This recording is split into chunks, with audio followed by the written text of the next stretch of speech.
Good morning, dear friend. As the first light of dawn spills gently across the horizon, I invite you to pause with me in this sacred hour. The world is still quiet, hushed beneath a veil of golden promise. It is in this stillness when night releases its final breath, and the day has not yet fully begun that something holy awakens within us. This is the moment before demands rise, before voices crowd in, before the noise of the world takes over. It is the hour when heaven feels closest, when the soul can still hear its own ache and its own hope. And in this space, I welcome you not just into another morning, but into a journey your heart may have been craving for far longer than you have admitted. Perhaps today you woke up with a weight pressing hard against your chest. Maybe the world feels unfamiliar, as if something you once leaned on has been shaken or even taken. There are moments in life when even our breath feels borrowed, when the pain of what we have lost or the fear of what we face becomes too loud to silence. I think of maybe someone like you sitting alone at a kitchen table in the early hours, hands wrapped around a cup of coffee that has grown cold. They stare into nothing, unable to pray, unsure how to begin. A loved one is gone. The doctor's report was not good. A job slipped away. Or maybe the ache is quieter. Less visible, the sense that something is missing. That even with a full schedule and a busy life, the soul is running dry. They whisper silently, "If God sees me, why does he feel so far?" I want to tell you, you are not alone. That ache you feel is not weakness. It is not failure. It is evidence that your heart still longs for something real, something eternal. And friend, that longing is sacred. It is your spirit's way of remembering its creator. It is your soul's quiet cry for home. This prayer journey we are about to begin together is not made for perfect people. It is not crafted for those who have all the answers or who live untouched by hardship. This is a path for the weary and the wondering, for those who believe and yet struggle, for those who used to burn with passion and now wonder where the fire went. It is for the mother who cries silently in the bathroom while her children knock at the door, for the man who feels invisible despite doing everything right, for the dreamer who no longer dreams. And it is for you. Over the course of these 24 chapters, we are going to walk slowly and intentionally through the terrain of hunger, thirst, surrender, and renewal. Each word is offered not to impress, but to invite. Each chapter, a step away from noise and toward presence. The presence of the one who sees you, hears you, and has never left your side. You may find parts of yourself in these prayers that you had forgotten existed. You may hear your own heart echo in the quiet places. And I believe, with every fiber of my being, that if you dare to walk this path honestly, you will not walk it alone. Faith is not the absence of fear. It is the decision to keep seeking in the middle of it. Prayer is not a performance, but a lifeline. It is the cry of a child in the dark, reaching out for a hand it cannot see, but somehow still trusts is there. And it is in that reaching that God responds, not always with immediate answers, but always with presence, always with enough light for the next step. So come, bring your questions, your silence, your sadness. Bring your doubts and your desperate hope. Bring the parts of you that are tired of pretending, and the parts that still believe something beautiful could rise from the ashes. You do not need to have the right words. You do not need to feel holy. You just need to come as the sun rises and this new day begins. Let this be your sacred appointment, not a duty, but a divine invitation. A moment to open your heart, to breathe deeper than the world allows, and to listen for the whisper of a God who still speaks. Are you ready? Then let us begin. Dear Heavenly Father, this morning I come to you not with polished words or spiritual confidence, but with a soul that feels empty, tired, and parched. I do not want to pretend that I am strong or full of faith when I know deep down that I am not. I have smiled through too many mornings while carrying quiet burdens, and now I am here, laying bare before you. I do not even know what I expect, but I know I cannot keep going like this. There is a dryness in me, a silence in places where joy used to live. The songs I used to sing now feel like echoes from another life. The prayers I once prayed with fire now feel like flickers in the wind. I miss you, Lord, and I do not know when I drifted so far, but I want to find my way back. I confess that I have let business fill the spaces where your voice once spoke. I have let distractions numb the hunger that once drove me to my knees. I have filled my calendar and my hands and even my mind, but somehow my heart remains untouched, unfulfilled, like a desert that has not seen rain in years. It is as if I have learned to survive without water, but not to thrive without it. And this morning, as the sky turns soft and golden, and the earth slowly awakens, I can feel my soul whispering again for the first time in a while. I miss you, not just your blessings or answers or miracles. I miss you. Lord, I do not want routine. I do not want just the right words or the right posture. I want real connection. I want to feel again. I want my tears to mean something, and my silence to be filled with your presence. I want my worship to be more than melody and my faith to be more than memory. I want my soul to breathe again. I do not want to live on leftover faith or yesterday's fire. I want to wake up each day knowing that you are here with me, not just in theology, but in reality.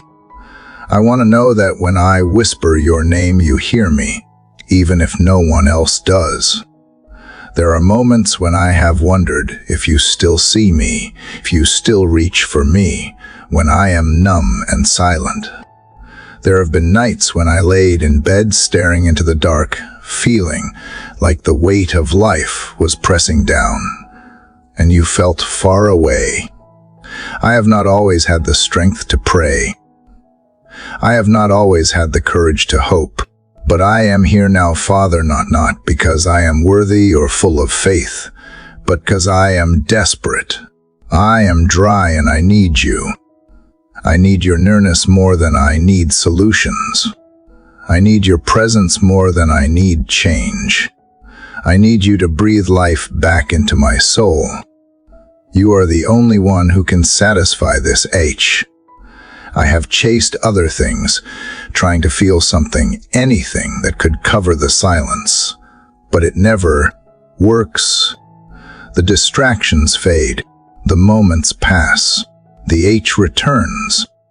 Because it is not a surface hunger, it is something deeper. It is a soul thirst, and only you can quench it. I have read about rivers of living water. I have heard about peace that surpasses understanding. I have seen others speak of joy in suffering and strength in surrender. I want that not as theory but as reality.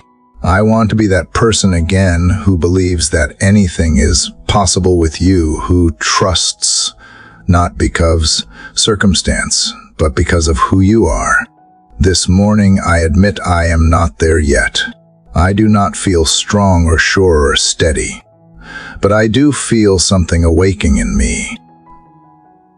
A flicker, a cry, a holy H that is reaching for something more than what I have settled for. I want to stop surviving and start living again. I want to wake up with expectation, not dread. I want to walk through this day with my eyes open to grace and my heart open to wonder. I want to live aware, not asleep. I want to be stirred again, not just moved for a moment, but awaken for a lifetime. And I believe that you are not far. I believe that you are still the God who meets people in their wilderness. You are still the God who speaks in dry places and makes rivers in wastelands. So I open my heart to you in all its dryness and all its need. I open the parts of me I have kept closed for too long, the memories that sting, the fears that linger, the doubts I do not dare speak aloud. I bring them all here into this morning light, and I say, Father, this is me.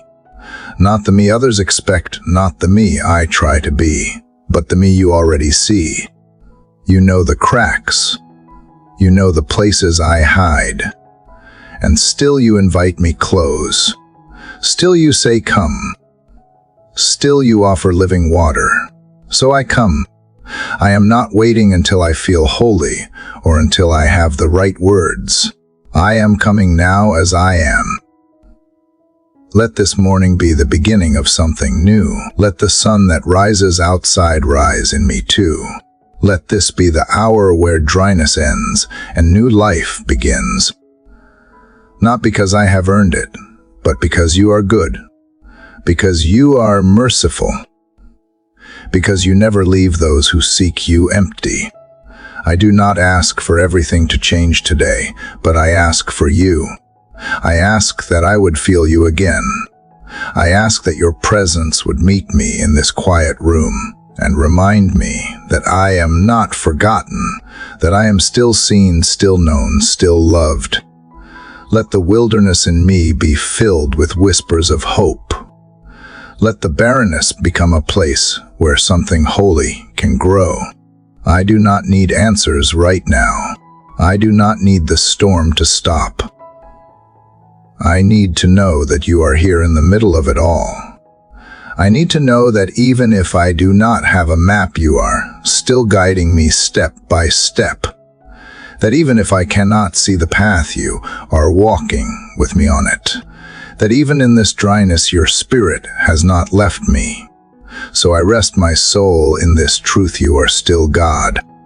You are still good. You are still near. And that is enough for now. Let this be the first prayer of many, not a performance, but a beginning. Not a formula, but a conversation. Not an obligation, but a return home. Here I am, Father, I am thirsty, and I believe you are the living water. Father, I am still here. The morning light has grown brighter now, but something in me remains fragile, like a leaf trembling in the wind. I do not want to rush past this moment, because there is something stirring deeper, something raw and unspoken that rises quietly from within. After the first cry, the silence returns, but it is not the same silence as before. This one carries a weight, a kind of ache that does not scream, but simply lingers like a shadow following the shape of my soul. I do not fully understand it, but I feel it. A heaviness that is not sadness, and yet is not quite peace either. I sit with this ache, and I try not to push it away. For too long I have been quick to cover what hurts, quick to distract myself with movement or noise or responsibility. But now in this quiet space where only you and I are present I realize this H is not something to hide. It is a sign of life. It is the voice beneath the voice, the cry beneath the words. And maybe it is the most honest part of me. A part that longs for something more than clarity or comfort. A part that simply longs for you. I do not even know how to name this longing. It is not for a solution, not even for a miracle. It is a longing to be known at the deepest level, and still loved to be seen all the way through, and still invited close. It is the H of the soul that remembers what closeness with you once felt like and wonders if it could ever return. I do not need lightning or fire today. I do not need the ground to shake or the heavens to shout. I just need to know that you are still the God who hears even the unspoken. That you are not waiting for eloquence, but for truth. And the truth is IH, not in bitterness, but in hunger, not in despair, but in yearning. Father, this is the kind of H that cannot be explained to others. It hides behind my daily smiles, behind my plans and duties. But it is there when I wake up before the noise begins. It is there in the pauses between conversations and in the silence after the laughter fades. It does not always hurt, but it always lingers. It is the space between where I am and where I know I could be in you. It is the gap between existence and aliveness. And this morning I bring it to you, not asking that you take it away, but that you meet me inside it. There is something holy about this quiet H. I am beginning to see that. It is not an enemy, but a guide. It is the compass pointing me home. It is what wakes me before the alarm, what draws me to open my heart again even when it feels risky. It is what keeps me searching, even when I do not have words to pray, and I believe that you honor that. I believe that this silent groaning matters to you, that even when I cannot shape sentences, form coherent thoughts, your spirit intercedes with groanings too deep for words, that you understand this H even when I do not. I do not ask you to fix me, Father. I ask you to hold me, to sit with me in this stillness, to wrap your presence around me like a quiet embrace. I do not need answers right now. I do not need to be told what to do next. I just need to feel like I am not alone in this space between. I need to know that you are as close in the H as you are in the joy. That I do not have to perform or impress or strive to keep your attention. That you are already here, leaning in closer than breath.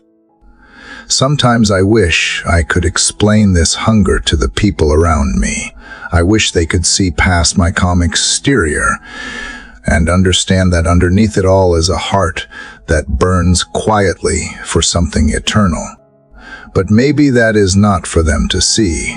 Maybe this is a sacred ache between you and me, a kind of whispered prayer that only you can hear.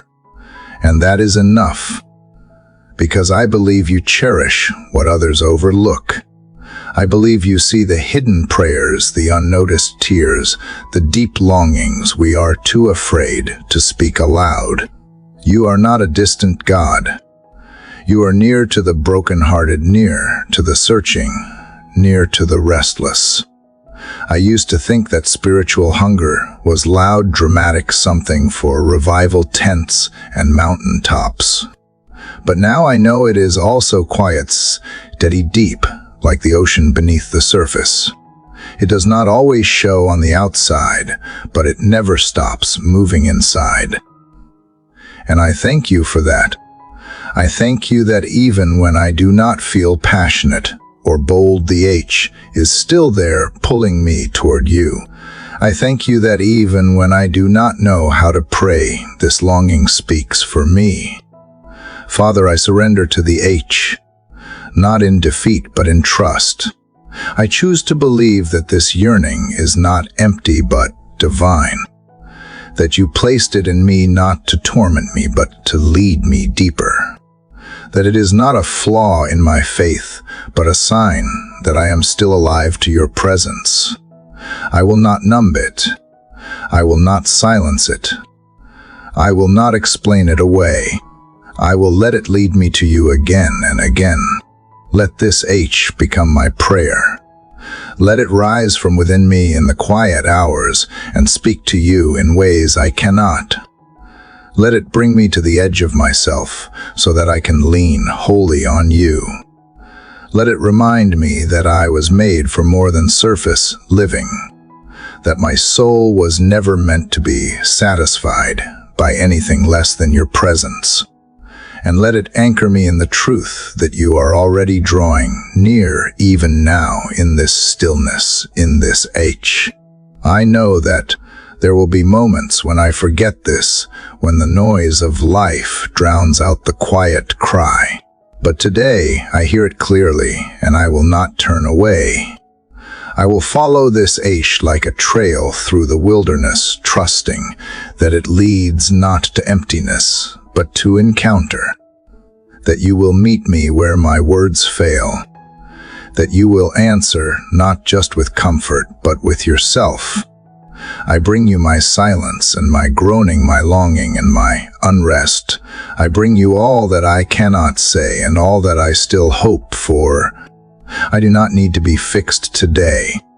I need to be found in this holy space where the ache is not rejected but welcomed, where the pain is not a problem but a path, where the longing is not a curse but a calling.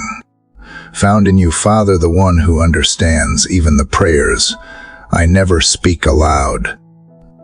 Father, something in me is shifting, and I know you feel it too. The H that stirred in silence is starting to wake up the deeper parts of who I am. It is no longer just a quiet yearning now. It is becoming a kind of fire, a holy discontent that will no longer let me settle. I cannot go back to surface prayers and spiritual routines that feel more like habit than heart. I do not want to live another day pretending that everything is fine when my soul is clearly crying out for more. I am not angry. I am not bitter. But I am done being comfortable with a version of faith that does not stretch me or shake me or change me. You have been kind, Father, to sit with me in the silence and the H. And now, as I begin to lean forward in this moment, I can feel you calling me to step out of hiding and into something more honest, something more daring. I cannot go through the motions anymore. I cannot let another sunrise pass without opening the door wider to you. I do not want the shell of religion when you offer the substance of relationship. I do not want the routine when you are offering revelation. I do not want a sip from shallow waters when you are inviting me to dive deep. There is a hunger rising in me that I cannot explain, and I do not want to ignore it. For too long I have tried to satisfy it with temporary things. I have tried to soothe the H with distraction and fill the void with approval and business and noise. But none of it works. It never lasts. It never reaches the place in me that longs to be filled by you and only you. I have learned that there are things the world can offer that seem good for a moment, but leave me emptier than before. The applause fades. The comfort wears off. The answers I once chased no longer satisfy. And that is okay, because now I know what I truly want. I want you. Not the version of you I have created in my mind to make me feel safe, but the real you. The wild, untamable presence that challenges me and loves me all at once. The voice that speaks truth even when it stings. The eyes that see through every mask and still call me beloved. I want to be undone by your nearness. I want to be remade by your touch. I want my life to look like something only you could have written. Father, I confess that I have settled. I have let convenience shape my convictions. I have allowed comfort to dull my courage. I have chosen the familiar over the faithful path. And now I feel the weight of that choice, not as condemnation, but as invitation. You are not pushing me away. You are drawing me closer, closer to the edge of what I know, closer to the place where trust has to take the lead, closer to the mystery that only faith can enter. This holy discontent is not rebellion. It is revelation. It is the recognition that I was made for more than this. More than just getting through the day. More than just checking spiritual boxes. I was made to know you deeply, to walk with you, intimately, to live from the overflow of your presence. And I will not be satisfied with anything less. I cannot pretend that a half-hearted life is enough when you have placed eternity inside of me. I was made to burn, not to flicker. I was made to hunger, not to be numb. So today I say it aloud, not just with my mouth, but with my whole being. I want more of you. I want the more that comes with risk and surrender. I want the more that costs something. I want the more that stretches my faith and expands my heart and rearranges my priorities. I want the more that makes me uncomfortable in all the right ways. The more that brings tears to my eyes, not because I am broken, but because I am being made whole. Do not let me grow numb again. Do not let me settle for a version of life that looks full on the outside, but is empty on the inside. Shake me awake every time I begin to drift. Stir my soul until it refuses to sleepwalk through this life. Wreck my plans if they are too small for what you created me for. Disrupt my comfort if it keeps me from chasing after you. Interrupt my habits if they lead me away from holy hunger. Father, I know this longing is not a punishment. It is a gift, a sign that your spirit is still stirring in me, a reminder that I am still breathing spiritually, still alive to your presence. And I thank you for that.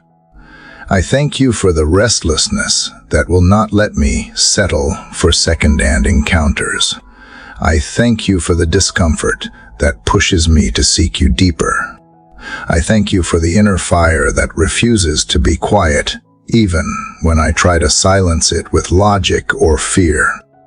This is the season where I say yes to more. Not more achievements, not more answers, not more applause, but more of you, more awareness of you, more dependence on you, more space for you to move freely in my life. I do not want you to fit into my schedule. I want you to take over my time. I do not want you to bless my plans. I want to surrender to yours. I do not want you to show up when it is convenient. I want you to lead even when it costs me something. Let this day mark a shift in my spirit, a turning point where the H becomes action, where the longing becomes pursuit, where I stop waiting for someone else to stir the waters and instead step in with full faith. I may not know exactly what comes next. I may not have a map or a plan, but I have you. And that is more than enough. Lead me one step at a time into the unknown. Walk with me through the places I fear. Whisper courage into my hesitation and truth into my doubt. Father, let this hunger grow. Let it become the fuel for everything I do. Let it shape my words and my worship and my work. Let it drive me to my knees and lift me to my feet. Let it be the fire that keeps me awake to your glory. I do not want to be comfortable anymore. I want to be change. I do not want to be passive. I want to be present.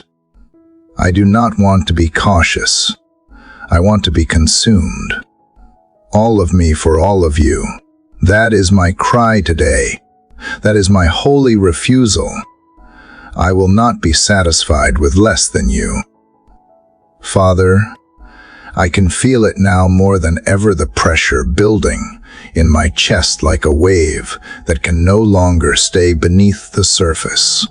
This longing that began in stillness, this hunger that grew into fire, has now become a cry I cannot hold back. I have reached the place where I cannot be quiet anymore. I do not want to whisper prayers from behind the curtain of fear.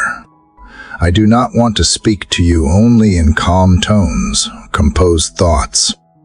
I want to cry out from the deepest place in me, from the wound that still aches, from the hope that still breathes, from the longing that refuses to die. Father, this is the part of me that feels too messy to offer, yet too real to deny. I do not come today with polished words or carefully structured thoughts. I come with a voice that trembles but refuses to stay silent. This cry is not rehearsed. It is raw.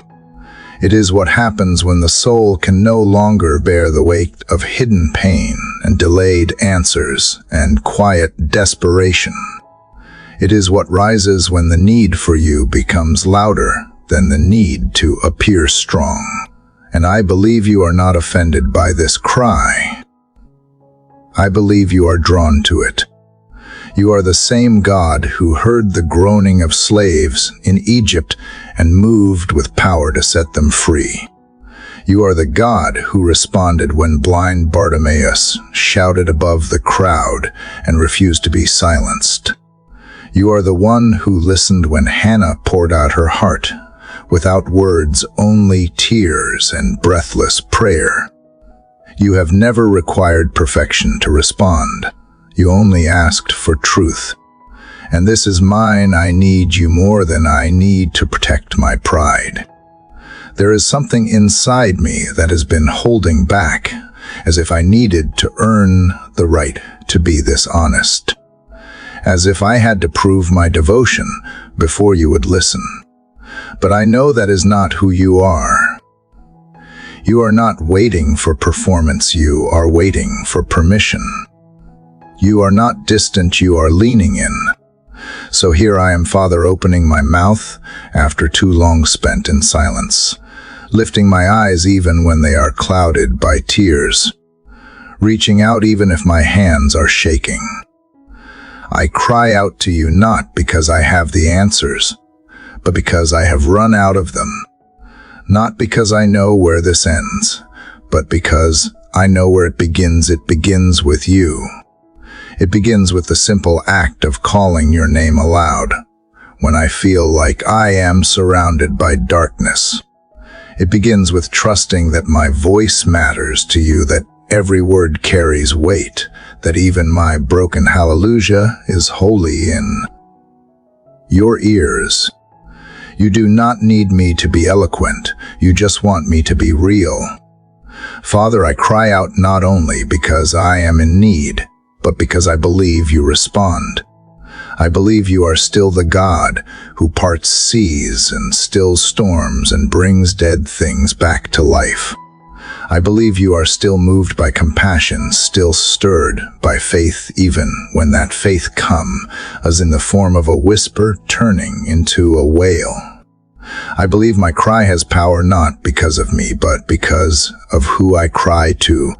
My cry is not aimless, it is anchored in the truth that you hear me even when no one else does. There is no one else I can turn to, no other name that brings comfort, no other presence that calms my soul. And so I lift my voice not to be seen, but to be known, not to make noise, but to make contact. I am not trying to get attention, I am trying to reach you. And in this cry I lay everything bare, the confusion, frustration, the hope. I bring it all to you in one sound that carries everything I cannot fully explain. It is the sound of surrender wrapped in desire. Let this cry rise higher than my fear. Let it break through every wall I have built to protect myself from disappointment. Let it tear through the silence that has felt suffocating.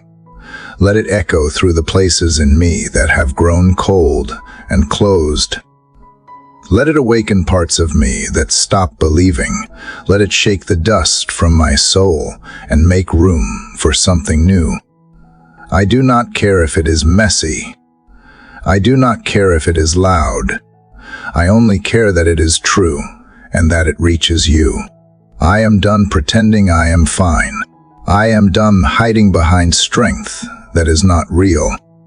I am done waiting for a perfect moment to speak when this moment is enough.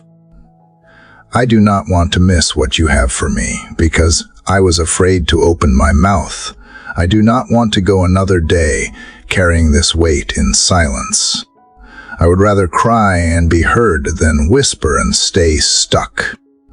I would rather risk being misunderstood by others than stay distant from you.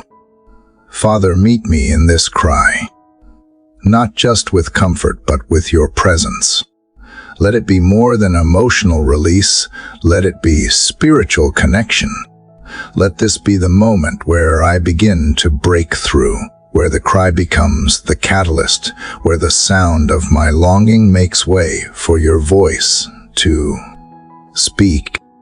I am not asking you to take the pain away. I am asking you to make it holy, to use it, to redeem it, to turn this groaning into growing, and this noise into transformation. There is something sacred about desperation. It strips away everything that does not matter. It clears the stage for what is eternal. And that is what I want to touch in this moment, not what feels good, but what is real. Not what makes me look strong, but what makes me come alive. I want this cry to mark a turning point, a place in my journey where I said enough is enough and reached for you with everything I had left. Not because I had nothing else, but because I finally realized I did not want anything else more. I do not know what happens next, but I know I cannot stay where I have been. I have cried into pillows and into silence and into sleepless nights.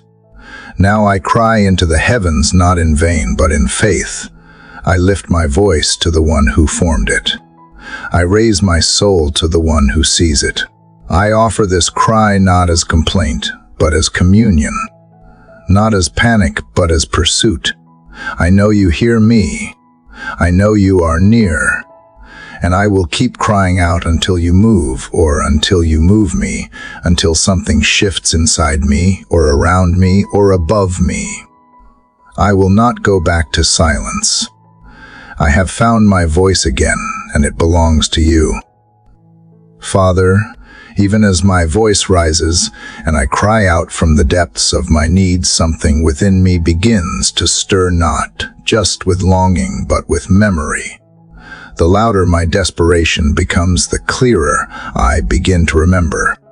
Not just the H of now, but the moments before the seasons, when you met me in ways so gentle, so undeniable, that I still feel their echo across the years.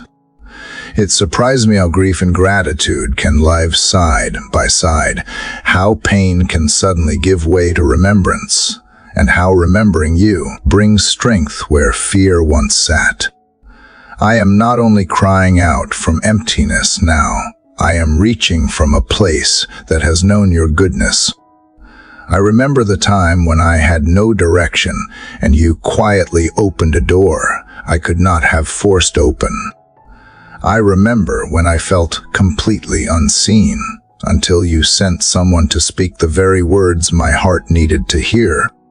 I remember the day when anxiety wrapped itself around my chest and I could barely breathe, but you came in like a whisper and calmed my racing thoughts without saying a word.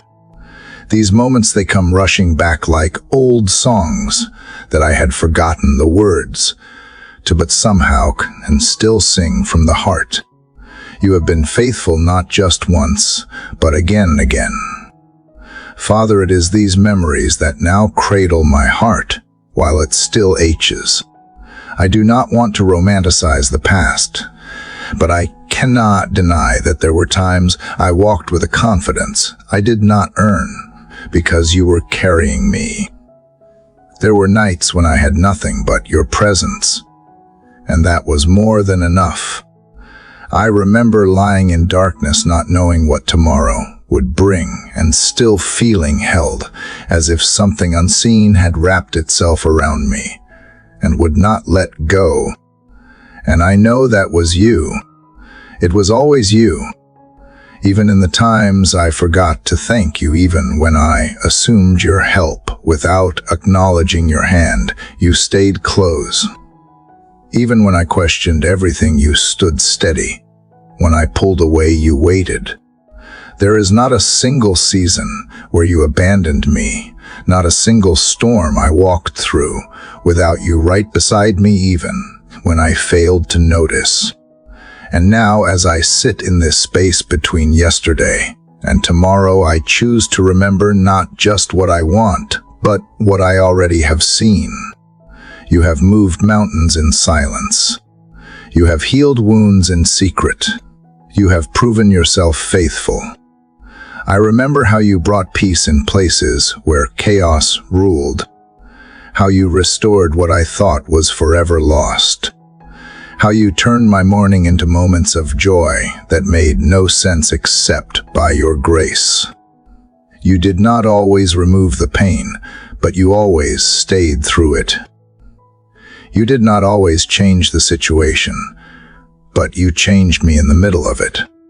I cannot forget those moments because they remind me that the same God who was with me then is the same God who is with me now. The way you held me before is the way you will hold me again.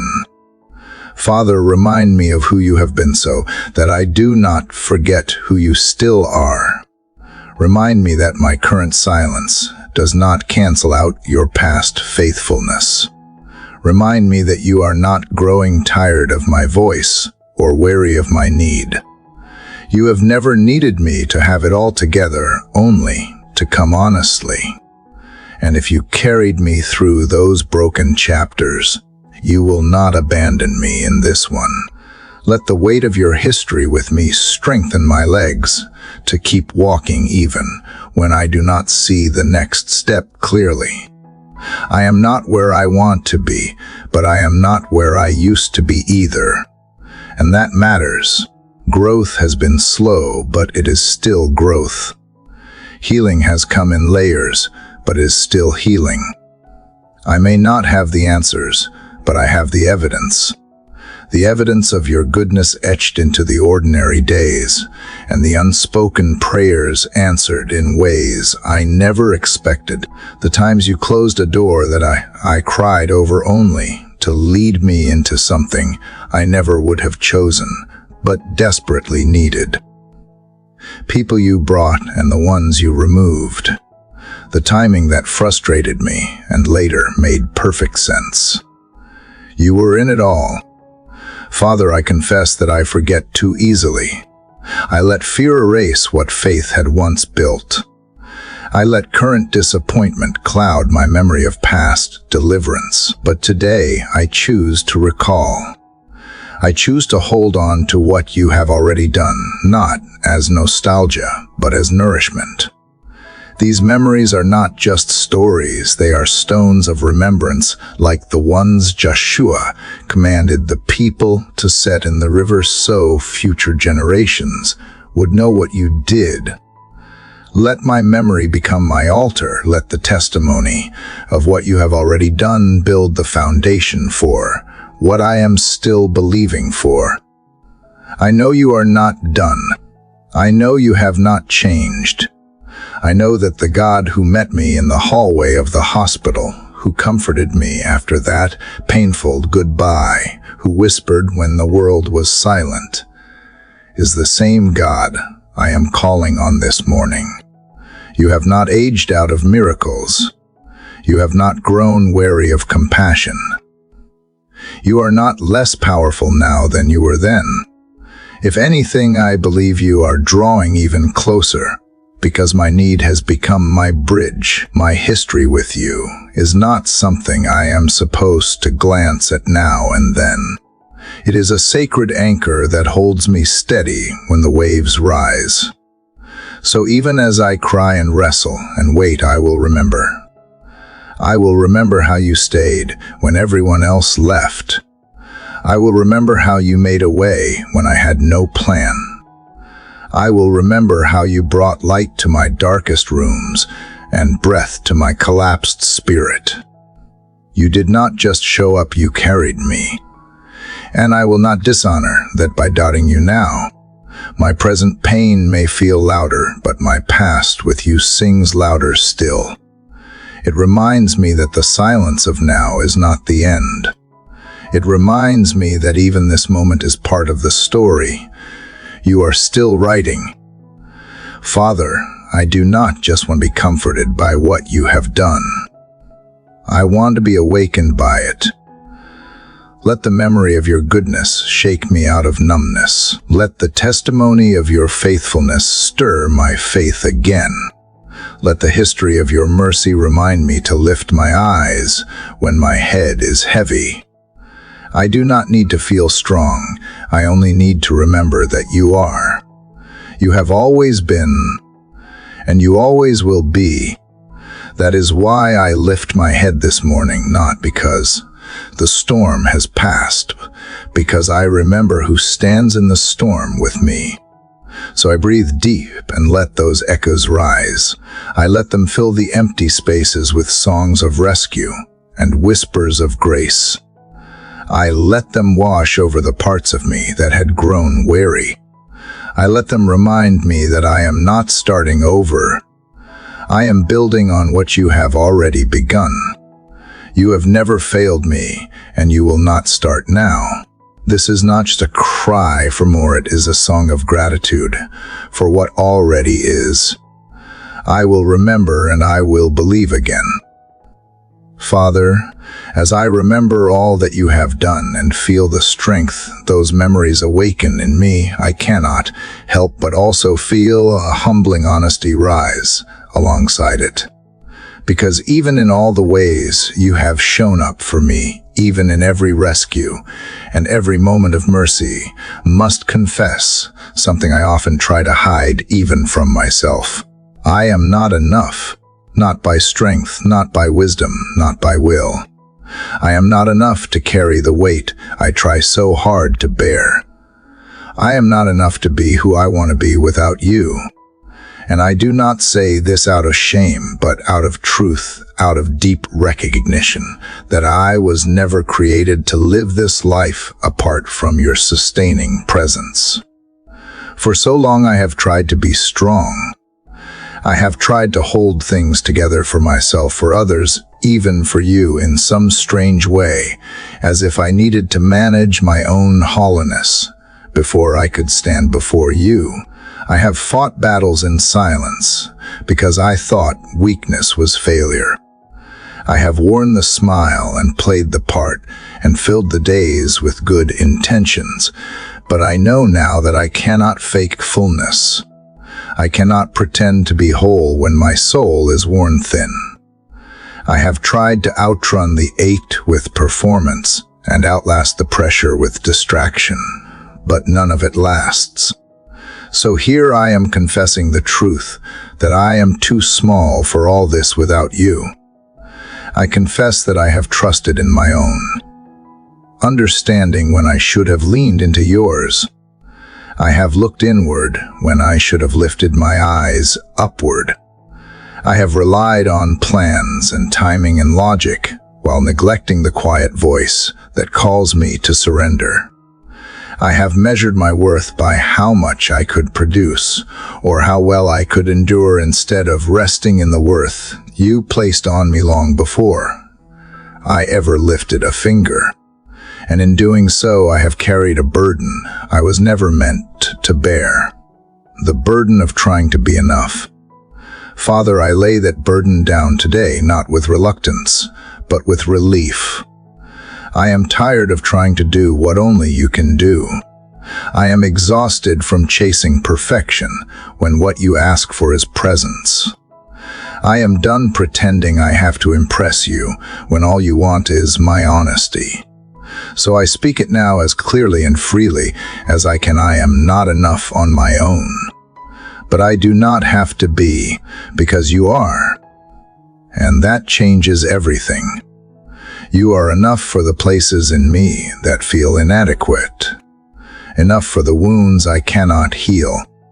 Enough for the questions I still cannot answer. Enough for the roles I fill and the spaces I walk into every day. You are enough when my emotions are scattered and when my thoughts run wild. You are enough when my faith feels fragile and when my steps feel unsure. And you are not asking me to carry this life in my hands, but to place my hands back in yours. So I come not as someone who has it all together, but as someone finally willing to admit I do not. I come as a child again, not helpless, but held, not broken beyond repair, but open to restoration. I come not asking for a quick fix, but for a deeper filling. I come not demanding understanding, but desiring intimacy. And I believe that you are not disappointed in this confession, but moved by it, because it brings me back to the place where dependence is no longer something I fear, but something I choose. Let my weakness become the doorway where your strength enters in. Let my insufficiency become the space where your abundance lives. Let my surrender be the ground where your power takes root. I am not afraid to be small anymore, not if it means you will be big in me. I am not afraid to be quiet, not if it means I can hear you more clearly. I am not afraid to be vulnerable, not if it means I will finally be real before you. Father, I release the need to prove myself. I release the pressure to keep it all together.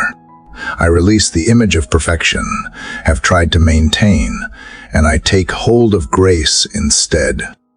I receive the truth that I am loved not because I am enough, but because you are more than enough, that I am not chosen because of my performance, but because of your goodness, that I am not called because I am qualified, but because you are faithful.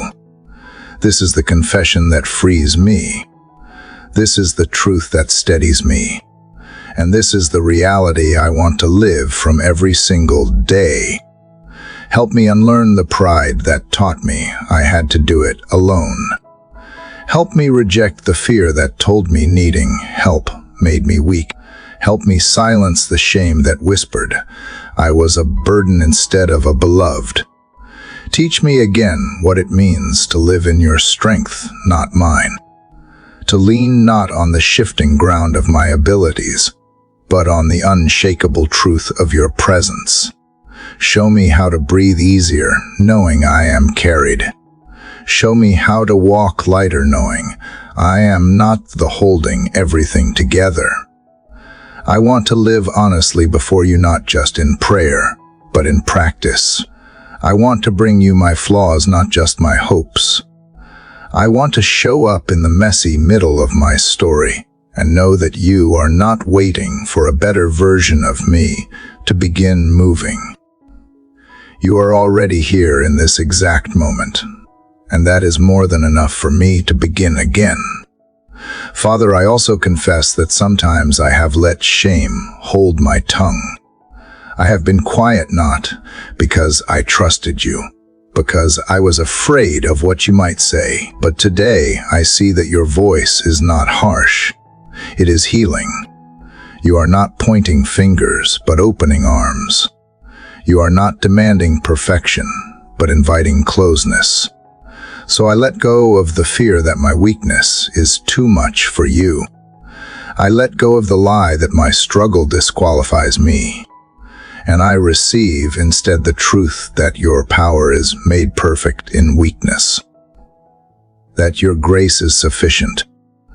So if this is what surrender feels like, I welcome it. If this is what confession sounds like, I will not silence it. If this is what freedom requires, I will keep walking toward it. I am not enough, but I am yours. And in that truth I find peace. I find rest. I find the kind of strength that does not come from trying harder, but from trusting deeper. I do not have to carry this alone. I never did, and I never will. Let this confession be the beginning of a new way of living, a way where striving gives way to surrender, where insecurity bows to identity, where the question, am I enough, is answered not with pressure, but with presence, not with performance, but with peace, not with fear, but with faith. You are enough, Father, and that makes me enough too, because I belong to you. And that is more than I ever dared to believe, but exactly what I needed to know. Father, even as I rest in the truth that I do not have to be enough on my own, even as the weight of performance lifts and I feel your grace wrap around me, there is something else rising quietly within me, something I cannot ignore. Beneath the surrender, beneath the confession, lies a deeper struggle, one I have not known how to bring into words until now. It is disappointment. Quiet but heavy, sharp yet unspoken, lingering like a bitter aftertaste after hope has gone unmet. I want to be grateful.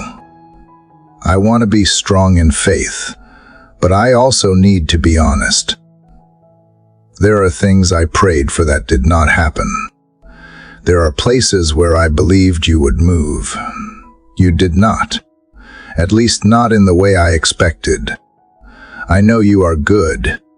I believe that still. But sometimes it is hard to reconcile what I know in my heart with what I see in my life. Sometimes the gap between your promises and my reality feels wide and uncertain. I have whispered prayers in the dark asking why and received silence in return. I have watched doors close that I thought you had opened. I have seen relationships fall apart despite all my pleading. I have carried dreams that never took root and buried hopes I never thought I would lose. And though I have tried to move forward, there are moments when the H returns without warning.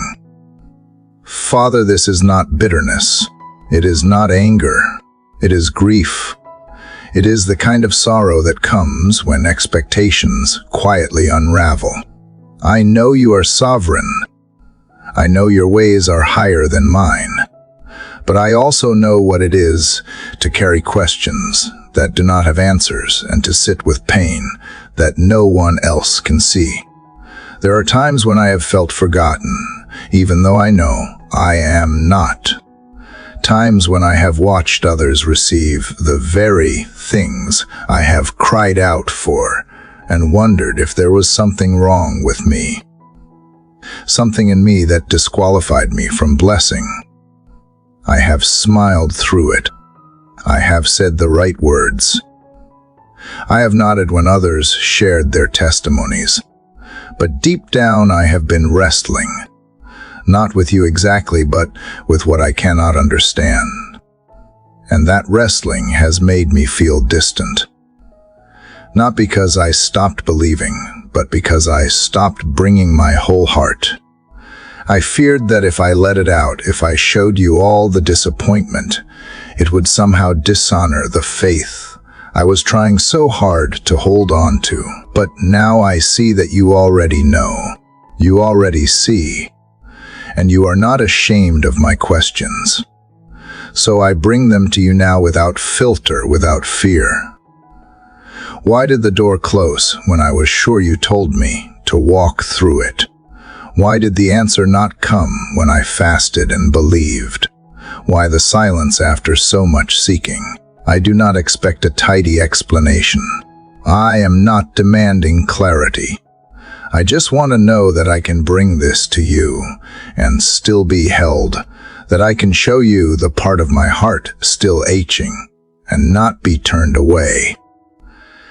I think of the bitter waters in the wilderness, the ones your people came to after the long journey when their mouths were dry and their hopes were high only to taste disappointment instead of refreshment. And yet you did not leave them there. You did not shame them for their frustration. You showed Moses a piece of wood and told him to throw it into the water. And you made what was bitter sweet. You changed the very nature of the thing that had hurt them. And Father, I ask you to do the same in me. Take the bitter places and redeem them. Take the questions that sting and let them lead me deeper instead of further away. I do not need every answer to trust you, but I need to know I can bring every question. I do not need you to rewrite the past, but I ask you to restore my hope for what is still ahead. I do not need a perfect ending. I need to believe that this middle space is not the end of the story, that what looks like loss to me might be setting the stage for something better, that what feels like silence might be preparation, not punishment, that my disappointment does not mean you are distant. Father, teach me how to trust you here in the middle of not knowing. Teach me how to worship in the pause between the prayer and the answer. Teach me how to wait not with bitterness, but with open hands. And when I cannot understand what you are doing, help me to remember who you are. The one who sees the full picture. The one who knows every thread in the tapestry of my life.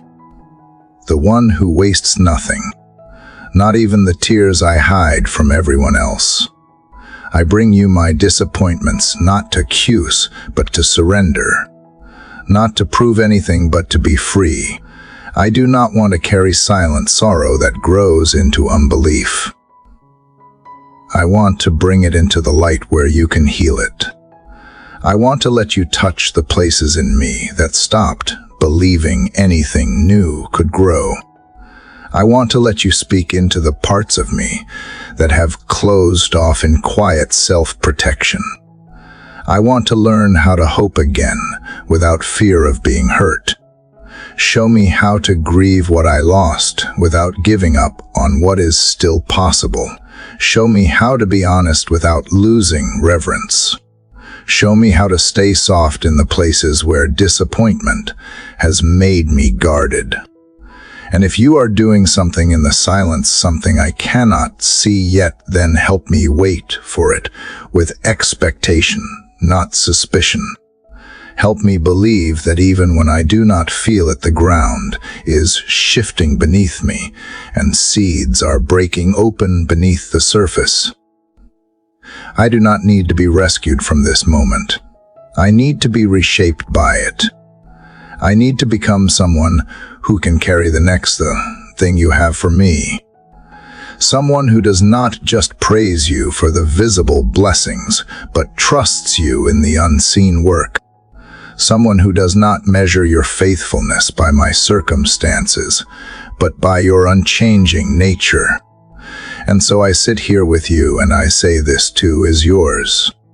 The hopes that died, the prayers that seem unanswered, the chapters that ended too soon. I place them all in your hands, and I trust that you know what to do with them. You are still good even when I do not understand. You are still near even when you feel far. You are still working even when I cannot see movement. And you are still writing my story, even in the pages that feel empty. Let my disappointment become a doorway to deeper trust, not a wall that shuts me in. Let it be transformed into intimacy, not isolation. Let it draw me closer instead of pushing me away. Let it become a well where I learn again to draw from you, even when everything else has run dry. This is where I meet you not just in praise but in pain, not just in answers but in ache, not just in joy but in the raw truth of longing that has not yet been met. And here you are, still enough for me, still trustworthy, still God. That is what I hold on to when I cannot hold on to anything else. And I will keep coming back to this place until the bitter waters turn sweet again. Father, after laying bare the disappointments and trusting that even the bitter places can be made sweet, again I find myself face to face with something. I often try to avoid a conflict that lives quietly inside me but shapes so much of how I walk through this life. It is the tension between what I know in my spirit and what my flesh still reaches for. It is the war within. Even as I long for you, even as I declare my hunger for deeper things, there is still a part of me that pulls in the opposite direction. A part that craves comfort over conviction, ease over intimacy, control over surrender. I do not deny my desire for you. That longing is real, and it grows louder each time I make space for silence. But in the same breath, I feel the resistance rising. I feel the urge to reach for what is familiar instead of what is holy. I feel the temptation to numb rather than press into, escape rather than endure. My spirit is willing, but my flesh, it tires quickly. It grows impatient. It gets distracted by lesser things. And this tension wears me down if I try to face it alone. Father, I bring this inner war to you not with shame, but with honesty. You already see it. You already know how quickly my mind drifts, how easily I reach convenience over communion, how often I convince myself that later is a better time to draw close. But later never comes, and hunger unattended turns to numbness. I do not want to live in that place again. I do not want my days to be filled with empty motions while my soul withers unseen. I want to win this battle from the inside out, not by trying harder, but by leaning deeper into you. I confess that sometimes I settle for glimpses when you are offering glory. I settle for words about you when I could have words with you. I settle for a quick prayer when what my soul really needs is to be still and listen. There is a tug of war between spirit and flesh, and too often I let the louder voice win. But today I choose to tune into the deeper voice. The one that does not shout but whispers. The one that calls me not to strive but to abide. That voice is yours, and I want it to lead again. Teach me how to live from my spirit, not my impulses. Teach me how to respond to your presence instead of reacting to pressure. Teach me how to pause in the middle of noise and return to that inner place where I am known and held. I do not want to be ruled by emotions that shift with every circumstance. I want to be rooted in truth that does not move. I want to walk in step with your spirit, not dragged by the current of my habits. I know this battle is not new. Even Paul spoke of doing what he did not want to do and failing to do what he longed to. And yet he found grace enough for the struggle. He found power not in himself, but in you. And if he could find freedom in the midst of that conflict, then so can I. Not because I am strong, but because you are stronger than every weakness that wages war against me. I am not the first to wrestle with this tension, and I will not be the last. But I want to be one who learns to fight with surrender, not just willpower. Father, help me recognize the subtle ways my flesh tries to regain control. Help me see the distractions I call harmless, but that slowly dull my hunger for you. Help me name the patterns I have excused for too long. And then help me lay them down not with fear, but with faith. You are not here to condemn me, but to call me higher. You do not shame me for the fight, you strengthen me in it. And that gives me hope. Hope that this struggle can become sacred if I bring it to you. There are moments when my flesh feels louder than anything else, when the cravings for comfort or control or validation drown out the whisper of truth. In those moments, I need your help. I need you to remind me of who I really am, not who I feel like I am. I need you to anchor me in identity, not insecurity. I need you to speak over me louder than the temptations that try to pull me away. And even more than that, I need you to fill me with something so real, so satisfying, that the counterfeit no longer appeals. I want to crave what is eternal more than what is easy. I want to desire depth over distraction. I want to hunger for your presence in such a way that everything else loses its grip. I want my inner world to be governed by truth, not impulse, by peace, not panic. And I know that begins with surrender, not with strength. I cannot win this war by trying harder. I win it by staying close, by choosing every day to turn toward you before I turn to anything else.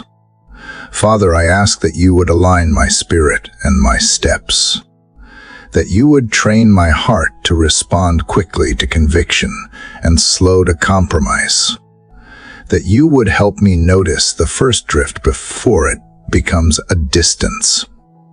I do not want to live unaware of the war within me. I want to be awake and engaged, but not afraid, because I know that you are with me in the struggle, not standing at a distance, waiting for me to get it right.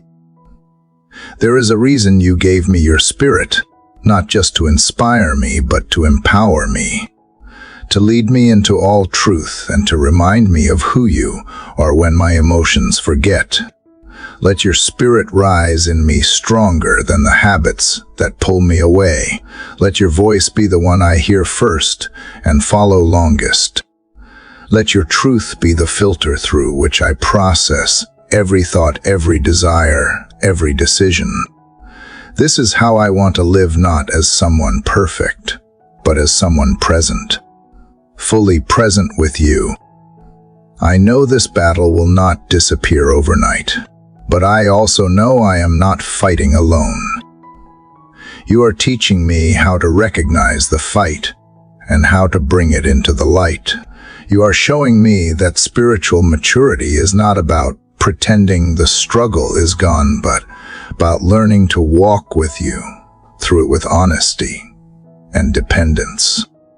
And that gives me courage to keep going even on the days when I stumble.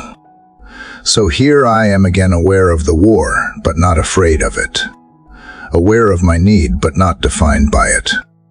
Aware of the pull of the flesh, but even more aware, the pull of your spirit, calling me deeper. Let that be the stronger voice. Let that be the leading force. Let that be the anchor that steadies me when everything else tries to shake me. I choose today to follow the thirst, not the temptation, the truth, not the comfort, the spirit, not the flesh. And in that choice, I find peace even in the battle. Father, now that I have begun to recognize the battle within and chosen to follow the pull of your spirit over the pull of my flesh, I realize that something more is required. It is not just a matter of resisting temptation or silencing distractions. It is also about creating space for you, space that I have not always protected, space that I sometimes surrender to things that never deserved it. This morning I feel you gently calling me to prepare a table to clear away the clutter that has accumulated in my heart and make room for glory. I picture the table of my soul, and I am surprised by what I see. So many things have gathered here without me noticing. Conversations that replay endlessly. Worries that sit like unwanted guests. Regrets that still linger like echoes from another time. Even good things that once had purpose, have overstayed their welcome. I have allowed urgency to push intimacy aside. I have let business fill the seats meant for stillness. And without realizing it, I have filled the sacred space with everything but you. But you are not a guest to be squeezed in. You are the center, the reason the table exists at all. So I come to you now not only with confession, but with intention. I want to clear this space not out of obligation, but out of longing. I want to create room not for more noise, but for your nearness. I want to set this table not for control, but for communion. I am tired of giving the best parts of me to lesser things. Tired of rushing through moments that were meant to be holy. Tired of saying I want you, and then leaving no space for you to come. Father, help me begin again. Help me see what needs to go. Show me what has taken up too much space for too long. If I have made idols out of productivity, out of performance, out of comfort, out of control, then let them be removed gently but firmly. I do not want to build my life around what cannot sustain me. I do not want to host what cannot feed me. I want this table to be yours completely, undivided, and open. I know that letting go of these things will not always feel easy. Some of them are familiar. Some of them have masked themselves as necessary. But I trust that you will guide me with wisdom, not condemnation. That you will help me discern what leads me closer to you and what subtly pulls me away. That you will teach me how to live not from fullness alone, but from fullness that comes from making space first. Real space. Undistracted space. Consistent space. There is a quiet joy in preparing a table, a sense of expectation, a belief that someone is coming. And that is the posture I choose, now not passive waiting, but active readiness. I do not want to say I am hungry for you, and then clutter my life with things that leave no time to eat. I do not want to call you my portion, and then feast on what leaves me empty. I want to live in a way that proves my desire, not just in words, but in structure, in rhythm, in practice. So teach me how to slow down. Teach me how to set the table of my days with intention. How to wake up not to chaos, but to quiet. How to pause even when things are unfinished. How to say no even to good things when they keep me from the best thing, which is you. Help me stop apologizing for my need for stillness. Help me value the hidden moments that the world does not praise, but that heaven watches closely. Father, I know this will not happen by accident. That if I do not guard this space, it will be filled by default. Life will always offer more, to do more, to fix more, to chase. But I do not want to live by default. I want to live by design, by your design. So I ask you now to reset the table, to teach me what it means to dwell, not just visit, to abide, not just attend. I do not want your presence to be a scheduled segment. I want it to be the atmosphere of everything else. Let my time with you be unhurried. Let my worship be undivided. Let my prayer life be less about checking boxes and more about leaning in. Let your word be more than background noise. Let it be bread. Let it nourish what distraction has starved. Let it fill the places that entertainment cannot reach. Let it speak louder than the opinions I have let in. Let it become the lamp again, not just the last resort. Father, I bring you my calendar and my habits. I bring you my mind that runs ahead and my heart that struggles to stay still. I bring you every excuse I have made and every fear that says I will fall behind if I slow down.